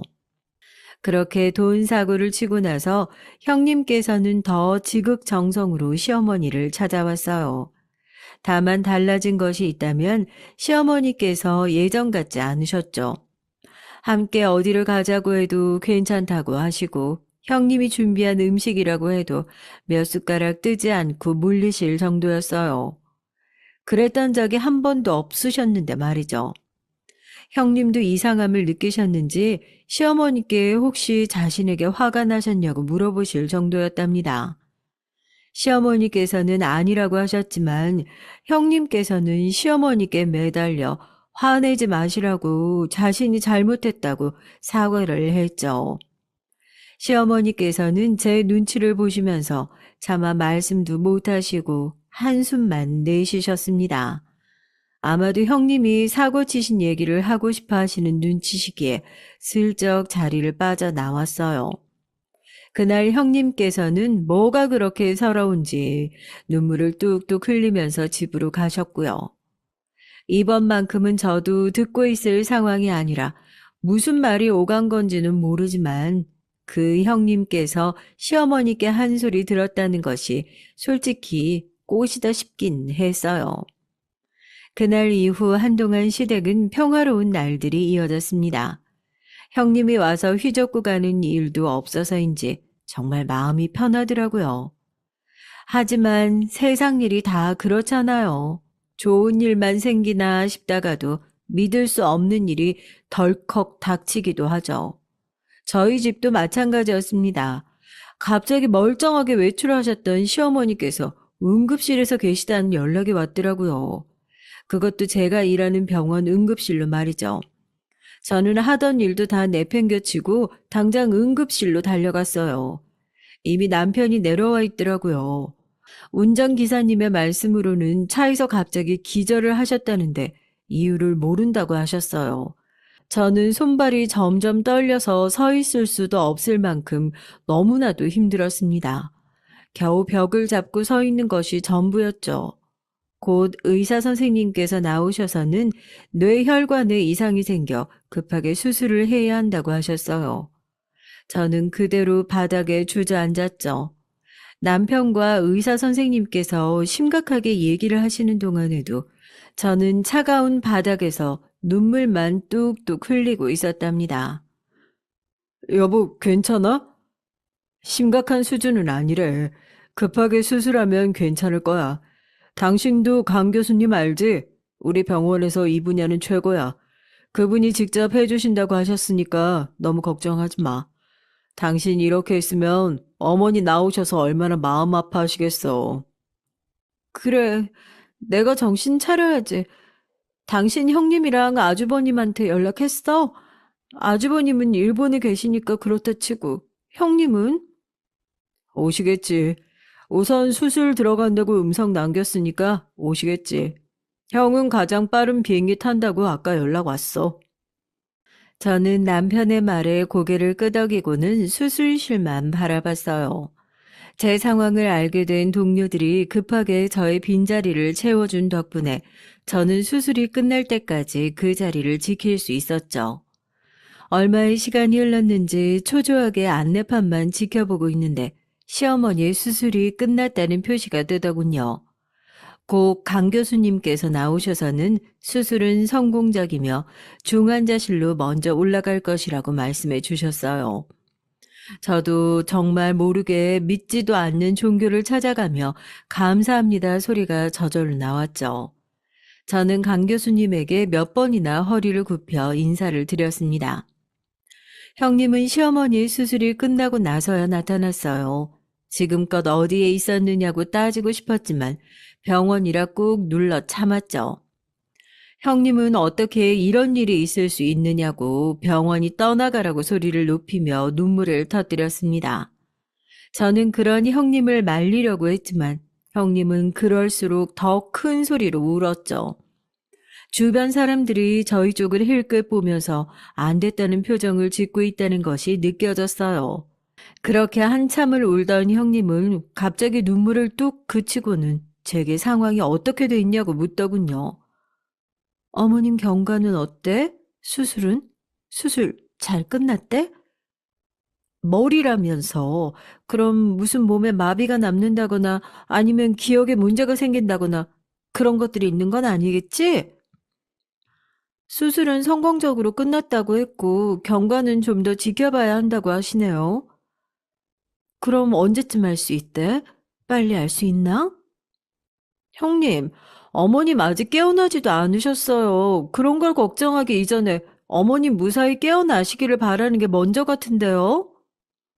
형님은 제 말에 가시가 느껴졌는지 얼버무리면서 슬쩍 제 곁에서 멀어지더군요. 시어머니께서는 생각보다 늦게까지 깨어나지 못하셔서 저는 점점 초조해졌습니다. 어느 순간 형님은 보이지도 않았죠. 얼마를 더 기다렸을까요? 드디어 시어머니께서 깨어났다는 소식을 전해 들었습니다. 중환자실이라 다 함께 들어갈 수는 없었지만 강 교수님 말씀으로는 걱정할 필요는 없을 것 같다고 하셨어요. 정말 하늘이 도왔다는 생각뿐이었죠. 하지만 약간 움직이시는데 불편함이 남아있을 수 있다고는 하셨지만 저는 다 상관없었습니다. 깨어나는 것이 좀 늦으셨을 뿐 시어머니께서는 의외로 빠른 속도로 회복을 하셨어요. 저는 매일같이 병실에 들러 시어머니의 팔다리를 안마해 드렸죠. 이렇게 자꾸 안마를 해주는 것이 도움이 된다고 들었거든요. 그런데 놀라운 사실은 우리 형님이었습니다. 첫날 시어머니께서 정신을 차리셨을 때는 무슨 대성통곡까지 하면서 병실이 떠나가라 할 정도로 울면서 아주버님이 달래신다고 고생을 하셨거든요.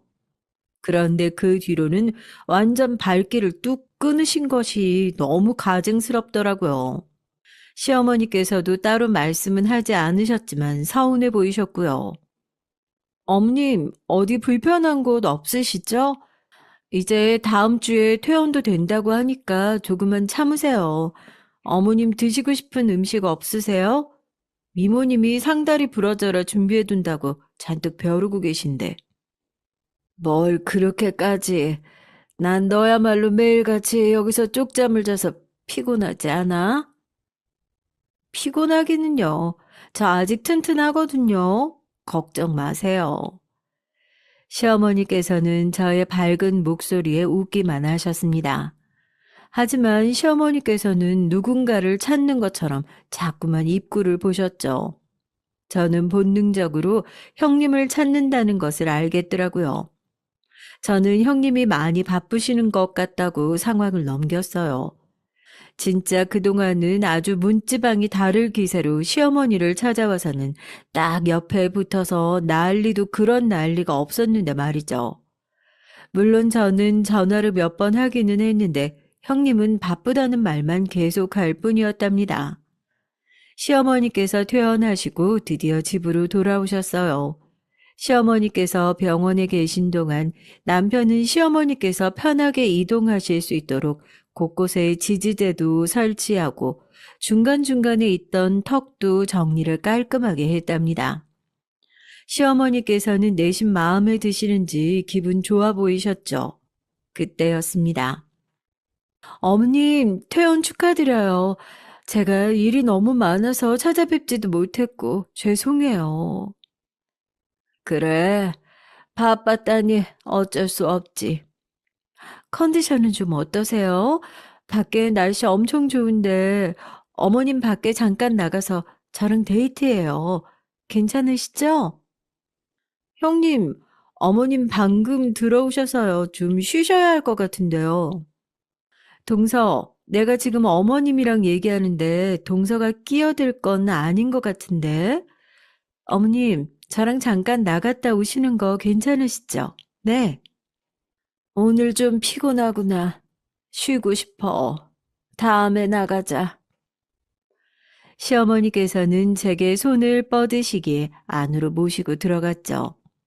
형님께서는 시어머니께서 거절할 것이라고는 조금도 생각하지 못한 얼굴이었어요. 시어머니께서 쉬시도록 하고 나오니 형님이 바로 저한테 얘기 좀 하자고 하더라고요. 솔직히 형님하고는 하고 싶은 말도 듣고 싶은 말도 없었지만 우선은 따라갔습니다. 동서, 어머님 무슨 일 있으셔? 아니 갑자기 나한테 왜 찬바람이래? 글쎄요. 저는 잘 모르겠는데요. 어머님께서 오늘 많이 움직이셔서 피곤해 그러시는 것뿐인데 형님께서 너무 예민하게 반응하시는 거 아닐까요? 아니야. 그동안 한 번도 이런 일 없었다니까. 이상해. 혹시 동서가 중간에 뭐라고 한 거 아니야? 정말. 형님, 괜히 저한테 화풀이 하고 싶으신 모양인데 저하고는 조금도 관계 없으니까 괜한 소리 하지 마시고 저녁 드시고 갈 거 아니면 그냥 가세요. 형님은 볼 일이 있다고 하시면서 쌩하니 나가버리셨죠. 그런데 집에 들어오니 형님이 늘 하고 다니시는 스카프가 그대로 소파 위에 있더라고요. 그냥 무시할까 했는데 그래도 스카프 핑계 대면서 다시 집에 오는 꼴이 더 보기 싫어서 들고 따라 나갔답니다. 그런데 대문 앞에서 형님이 누군가랑 엄청 큰 소리로 욕을 하며 얘기를 하더라고요. 중간에 시어머니 얘기도 제 얘기도 나오는 것이 뭔가 싶어서 귀를 가져갔죠. 그리고 저는 완전 충격적인 대화를 들어야만 했답니다. 몰라. 놓친 내가 뭘 알게 된 건 아니겠지? 여기서 접고 나르기엔 아깝잖아. 내가 그동안 들인 시간이 얼만데.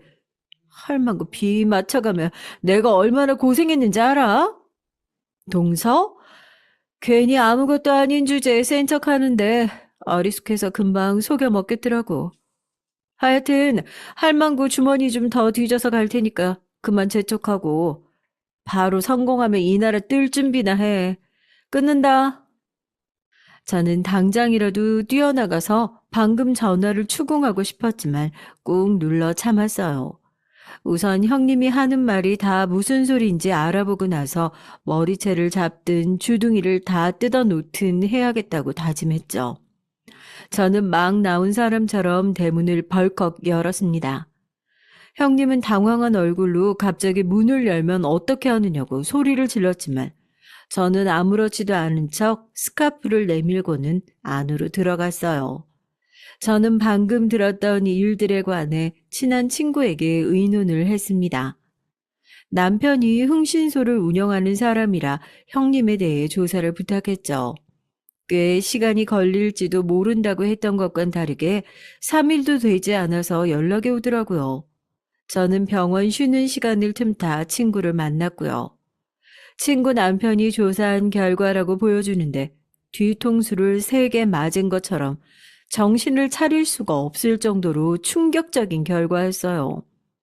어떻게 자기 잘난 맛에 사는 아주버님께서 이런 여자와 결혼을 하셨는지 도저히 알 수가 없었죠. 조사할 것도 없었어요. 이미 워낙에 유명한 여자라서 꽃뱀인데 남자 등골 빼먹다가 된통 걸려서 징역 좀 살고 나와서는 완전히 잠수 탔거든요. 그래서 다들 죽었나 하고 있었는데 여기서 사기를 치고 있을 줄이야. 꽃뱀이면 디자이너고 뭐고 아무것도 아니라는 거죠? 디자이너는 무슨, 집안이 망해서 대학 문턱도 못 밟았어요. 꼴의 머리는 좋은지 사기치는 기술은 아주 수준급이죠. 저는 알겠다고 말하며 흥신소에서 알려준 것들을 주섬주섬 챙겼답니다. 친구 남편은 최근에 남자를 하나 새로 만나는 중이라고 하면서 아무래도 곧 도망칠 것 같으니 빨리 신고하는 것이 좋을 것이라고 말했어요. 하지만 저는 확신하고 있었죠. 형님이 시어머니에게서 한 재산 뜯어내기 전까지는 절대 떠나지 않을 것이라는 사실을 말이죠. 집에 들어갔더니 이모님께서 저녁에 아주버님과 형님이 저녁을 드시러 온다고 하더라고요. 저는 타이밍 한번 기가 막힌다고 생각했죠. 딱 오늘이 형님의 가면을 벗겨내고 시궁창에 던져버릴 기회라고 생각을 했답니다. 저녁이 되고 형님과 아주버님께서 함께 오셨어요. 저는 억지로 웃음을 짜내면서 인사를 했고요. 형님은 활짝 웃으시면서 저더러 눈을 왜 그렇게 뜨고 있냐고 바로 타박을 하시더라고요. 저는 끝까지 웃으면서 저녁부터 준비하겠다고 말하고는 주방으로 들어갔습니다. 이모님께서는 이미 퇴근하신 상태라 저는 부지런히 준비를 시작했습니다. 그런데 평소에는 주방에 얼씬도 안 하는 사람이 저를 따라 들어오더라고요. 동서, 할 말이 좀 있는데 잠깐 괜찮아? 듣고 있어요. 말씀하세요, 형님. 동서, 많이 힘들지. 어머니 수발도 들어야 하고 병원도 다녀야 하고. 괜찮아? 피곤해서 어떡해. 전혀요. 병원이야 1년, 2년 다닌 것도 아니고 어머님이 거동 불편하시긴 하시지만 못 걸어 다니시는 것도 아니고 지금은 꾸준히 운동도 하셔서 짧은 거리는 부축 없이 잘 다니시거든요. 그리고 형님께서 이렇게 자주 오셔서 어머님을 챙겨주시는데 제가 힘들 게 뭐가 있어요? 그래도 동서 혼자서 이 큰 집 살림까지 살아가면서 보통 힘든 일은 아니지. 그래서 말인데, 동서 괜찮으면 내 얘기 좀 들어볼래? 좋은 기회가 될 것 같아서 말이야.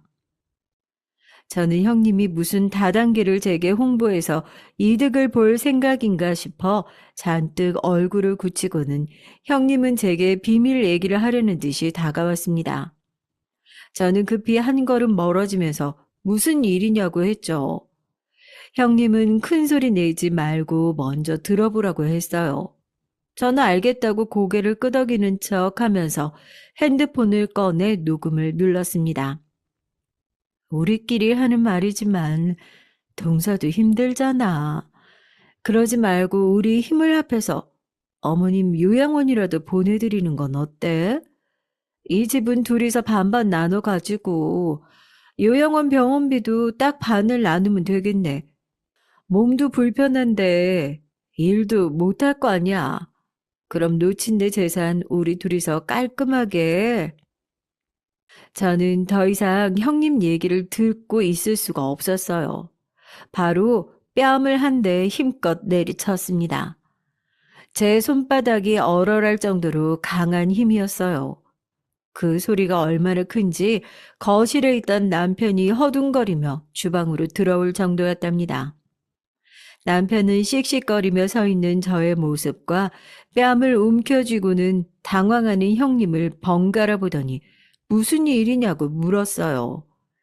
뒤따라 들어오신 아주버님께서는 형님의 모습에 소리를 지르며 저더러 무슨 짓을 저질렀냐고 했죠. 저는 시큰거리는 손목을 돌리면서 꾹꾹 눌러 참았던 분노를 터뜨렸습니다. 이년이 지금 미쳤네, 미쳤어. 어디서 감히 그런 소리를 해? 내가 안 그래도 오늘 네 년이 어떤 년인지 싹 다 얘기하려고 했는데 아주 네 무덤을 네가 파는구나. 뭐? 2년? 동서, 지금 나한테 뭐라고 그랬어? 아무리 배운 게 없어도 그렇지. 나 동서보다 윗사람이야. 형님이라고. 너는 뭘 그렇게 많이 배웠다고 말끝마다 사람 무시하는 소리야? 그렇게 많이 배워서 너는 사람들한테 사기나 치고 다니니? 이 꽃뱀아? 제 말에 충격을 받은 것은 아주버님과 남편뿐이었어요. 제 목소리가 컸는지 시어머니께서도 비틀거리며 나오셨죠. 저는 급하게 시어머니께 다가가 안에 들어가 계시라고 말씀드렸지만 시어머니께서는 이게 다 무슨 소리냐며 하나도 빼놓지 않고 다 얘기를 하라고 하셨어요. 겨우 시어머니를 거실로 모신 저는 방금 녹음한 형님과의 대화를 들려드렸죠. 형님은 제가 녹음을 할 것이라고는 조금도 생각을 못했는지 금방 얼굴이 하얗게 질리더니 뒷걸음질 치더군요. 남편은 그런 형님이 도망가지 못하도록 바로 문 쪽으로 몸을 날렸습니다. 아주버님께서는 제대로 서 계시지도 못하고 그대로 바닥에 주저앉으셨죠. 형님은 이를 꽉 깨물고는 갑자기 바닥에 납작 엎드리더니 어머니께 싹싹 빌기 시작했습니다. 요즘 회사가 힘들어서 돈에 눈이 멀었어요. 어머님, 정말 죄송합니다. 죽을 죄를 졌어요. 두 번 다시 그런 생각하지 않겠습니다. 어머님, 딱 한 번만 용서해 주세요. 정말 죄송합니다, 어머님. 당신 어떻게 그런 말을... 어머니가 얼마나 당신을 챙겨주셨는데 어떻게 그런 소리를 할 수가 있어? 여보, 미안해요. 내가 너무 급해서 정신이 나갔었나 봐. 진짜 잘못했어. 어머님, 잘못했어요. 아주 지랄을 해요. 시트콤 찍어? 회사 같은 소리 한다. 보다 못한 제가 큰 목소리로 형님의 애원하는 목소리를 싹둑 끊었습니다. 시어머니께서는 저의 거친 말에 많이 놀란 듯 저를 바라보셨지만 저는 애써 그 시선을 무시하고는 성큼성큼 제 가방으로 가서는 낮에 친구 남편에게 받은 자료를 보란 듯이 형님 앞으로 던졌습니다. 수많은 사진들이 형님 머리 위로 쏟아져 내렸어요. 그 사진에는 형님이 과거 사기를 치고 다녔던 사진은 물론 최근 남자와 만나 계획을 세우는 것까지 아주 꼼꼼하게 기록되어 있었답니다. 형님은 허둥거리며 사진을 쓸어 모으려고 했지만 이미 남편과 아주버님의 행동이 더 빨랐어요. 아주버님은 손에 든 사진과 형님을 번갈아 바라보며 이게 다 뭐냐고 소리를 질렀죠. 형님은 모든 것이 들통났다는 것을 깨닫고는 도망치려고 했지만 남편이 조금 더 빨랐습니다. 디자이너? 대학 졸업도 못했으면서 무슨 디자이너 같은 소리를 해. 뭐 하나라도 거짓말이 아닌 게 있어야지. 아주버님이랑 결혼한 것도 다 계획적이었지? 우리 어머님 재산 챙기려고. 아니야? 여보, 재산을 챙기려고 했더니 그게 다 무슨 소리야? 회사 직원이 어쩌고 하면서 어머니께 1,000만 원 받아서 챙긴 거 내가 모른다고 생각했지? 왜? 그렇게 한번 해보니까 어머님 돈 금방 꿀꺽할 수 있을 것 같았어? 그런데 어떡하냐? 내가 다 얘기해버려서? 1,000만 원이라니. 재수 씨, 이게 다 무슨 소리입니까? 어머님께서 1,000만 원을 이 사람한테 주셨다니요. 어머니, 아니죠? 뭐라고 좀 말씀해보세요. 충격을 받은 아주버님께서 버럭버럭 소리를 질러가며 어머님께 물었지만 어머님께서는 눈을 감고 앉으셔서는 한마디 말씀도 하지 않으셨어요. 저는 그날 제가 몰래 들었던 대화 내용을 하나도 빼지 않고 다 얘기를 했죠. 제 말이 길어지면 길어질수록 형님의 얼굴은 점점 흑빛으로 변했습니다. 형님은 어떻게든 이 자리를 벗어나려는 생각인지 눈치를 보더니 바람같이 현관을 향해 몸을 날렸습니다. 하지만 아주버님도 남편도 호락호락한 상대들이 아니었어요. 형님이 뛰쳐나가자마자 두 사람도 뒤쫓아 나가더라고요. 집안에는 저와 시어머니 둘만 남아있게 됐습니다. 저는 가만히 시어머니 곁에 무릎을 꿇고 앉아 손을 잡았어요. 어머니, 죄송해요. 어머님 모르게 정리하고 싶었는데 이렇게 큰 충격을 드렸네요. 아니다. 다 내가 부덕한 탓이지. 네가 무슨 잘못이 있겠니? 제가 꼭 저지른 죄의 대가를 치르게 할 작정이니까 어머니께서는 그냥 가만히 보고만 계세요. 전 절대 용서 못하니까. 어머니께서는 고개를 끄덕이시고는 비틀거리며 일어나셨어요. 저는 그런 어머님을 부축해 안으로 들어갔죠. 얼마 뒤 형님이 고래고래 소리를 지르는 것이 들리더라고요. 머리는 산발이 된 형님이 아주버님에게 붙잡혀 들어오고 있었습니다. 남편은 어디론가 전화를 걸고 있었어요. 아무래도 경찰에 신고를 하는 것 같았습니다.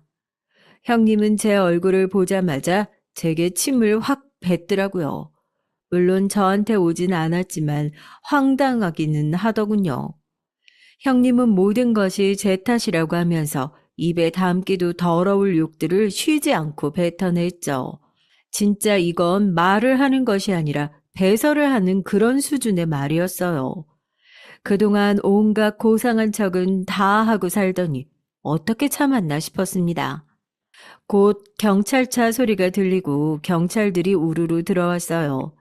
형님은 그 짧은 순간에도 도망칠 궁리만 하는데 진짜 어이가 없었죠. 경찰들 말에 의하면 형님 앞으로 들어온 고소장이 한두 건이 아니더군요.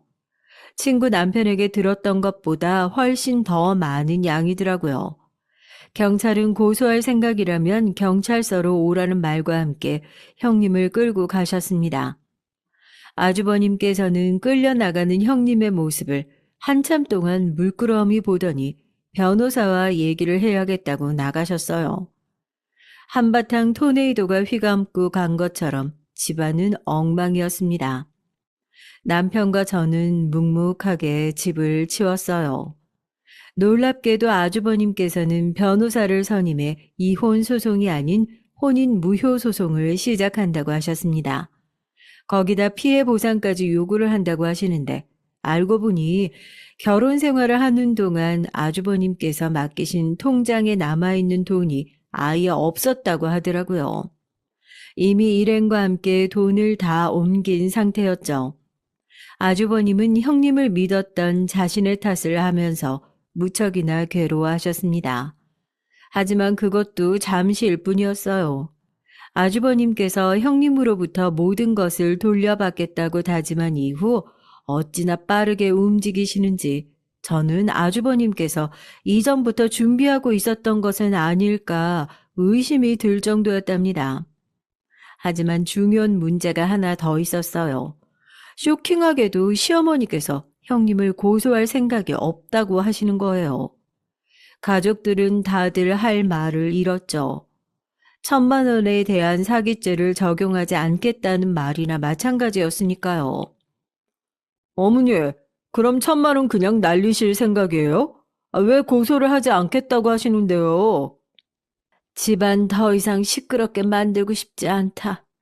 그런 여자애를 데려와서 결혼하겠다고 했던 너나 나이 이만큼 먹도록 사람 하나 볼 줄 모르고 그저 나한테 살랑거린다고 좋아서 1,000만 원을 덜컥 내놓은 나나 누굴 원망하겠니?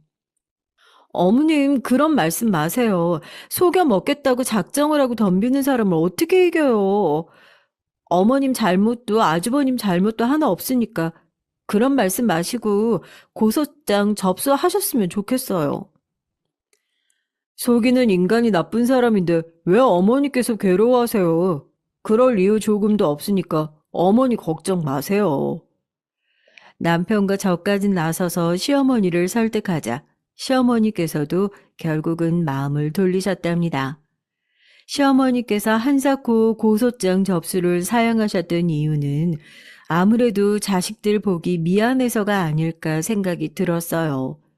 평소에 자식들에게 어떤 누구에게도 절대로 돈을 빌려주지 말라고 하셨던 분이셨는데 결국은 자기가 한 말을 지키지 못한 것이나 다름없었으니까요. 그로부터 많은 시간이 흘렀습니다.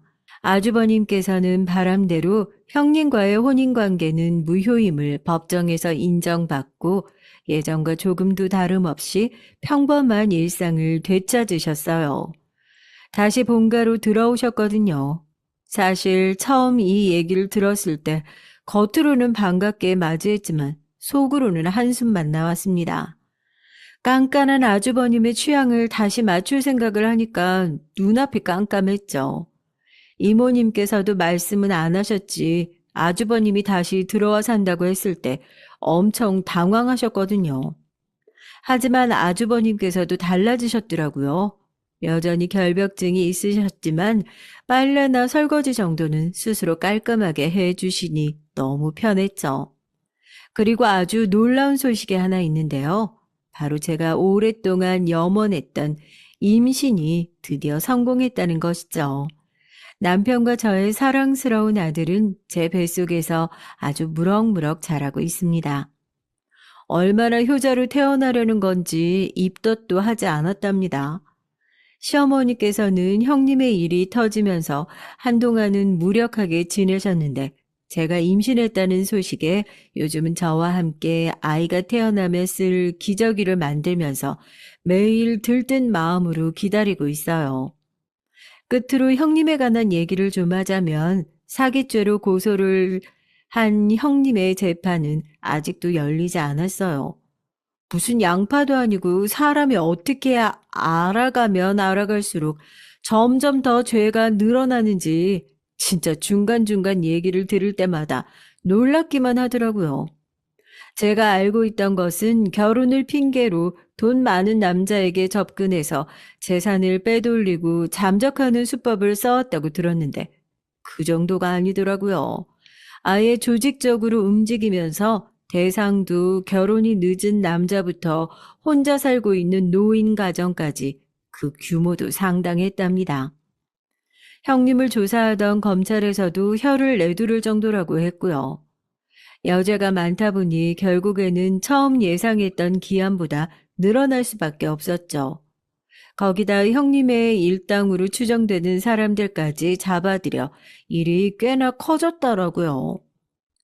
아마 이 방송을 형님이 듣고 계실지는 모르겠네요. 저를 원망하는 마음으로 혹여나 이 방송을 듣고 계신다면 지금 형님에게 일어난 모든 행동의 원인은 바로 형님에게 있음을 꼭 알아주셨으면 좋겠다는 말을 전하고 싶네요. 그리고 형님이 저지른 죄값 꼭 받길 바란다는 말과 함께요. 그리고 얘기를 끝까지 들어주신 분들도 정말 감사드립니다.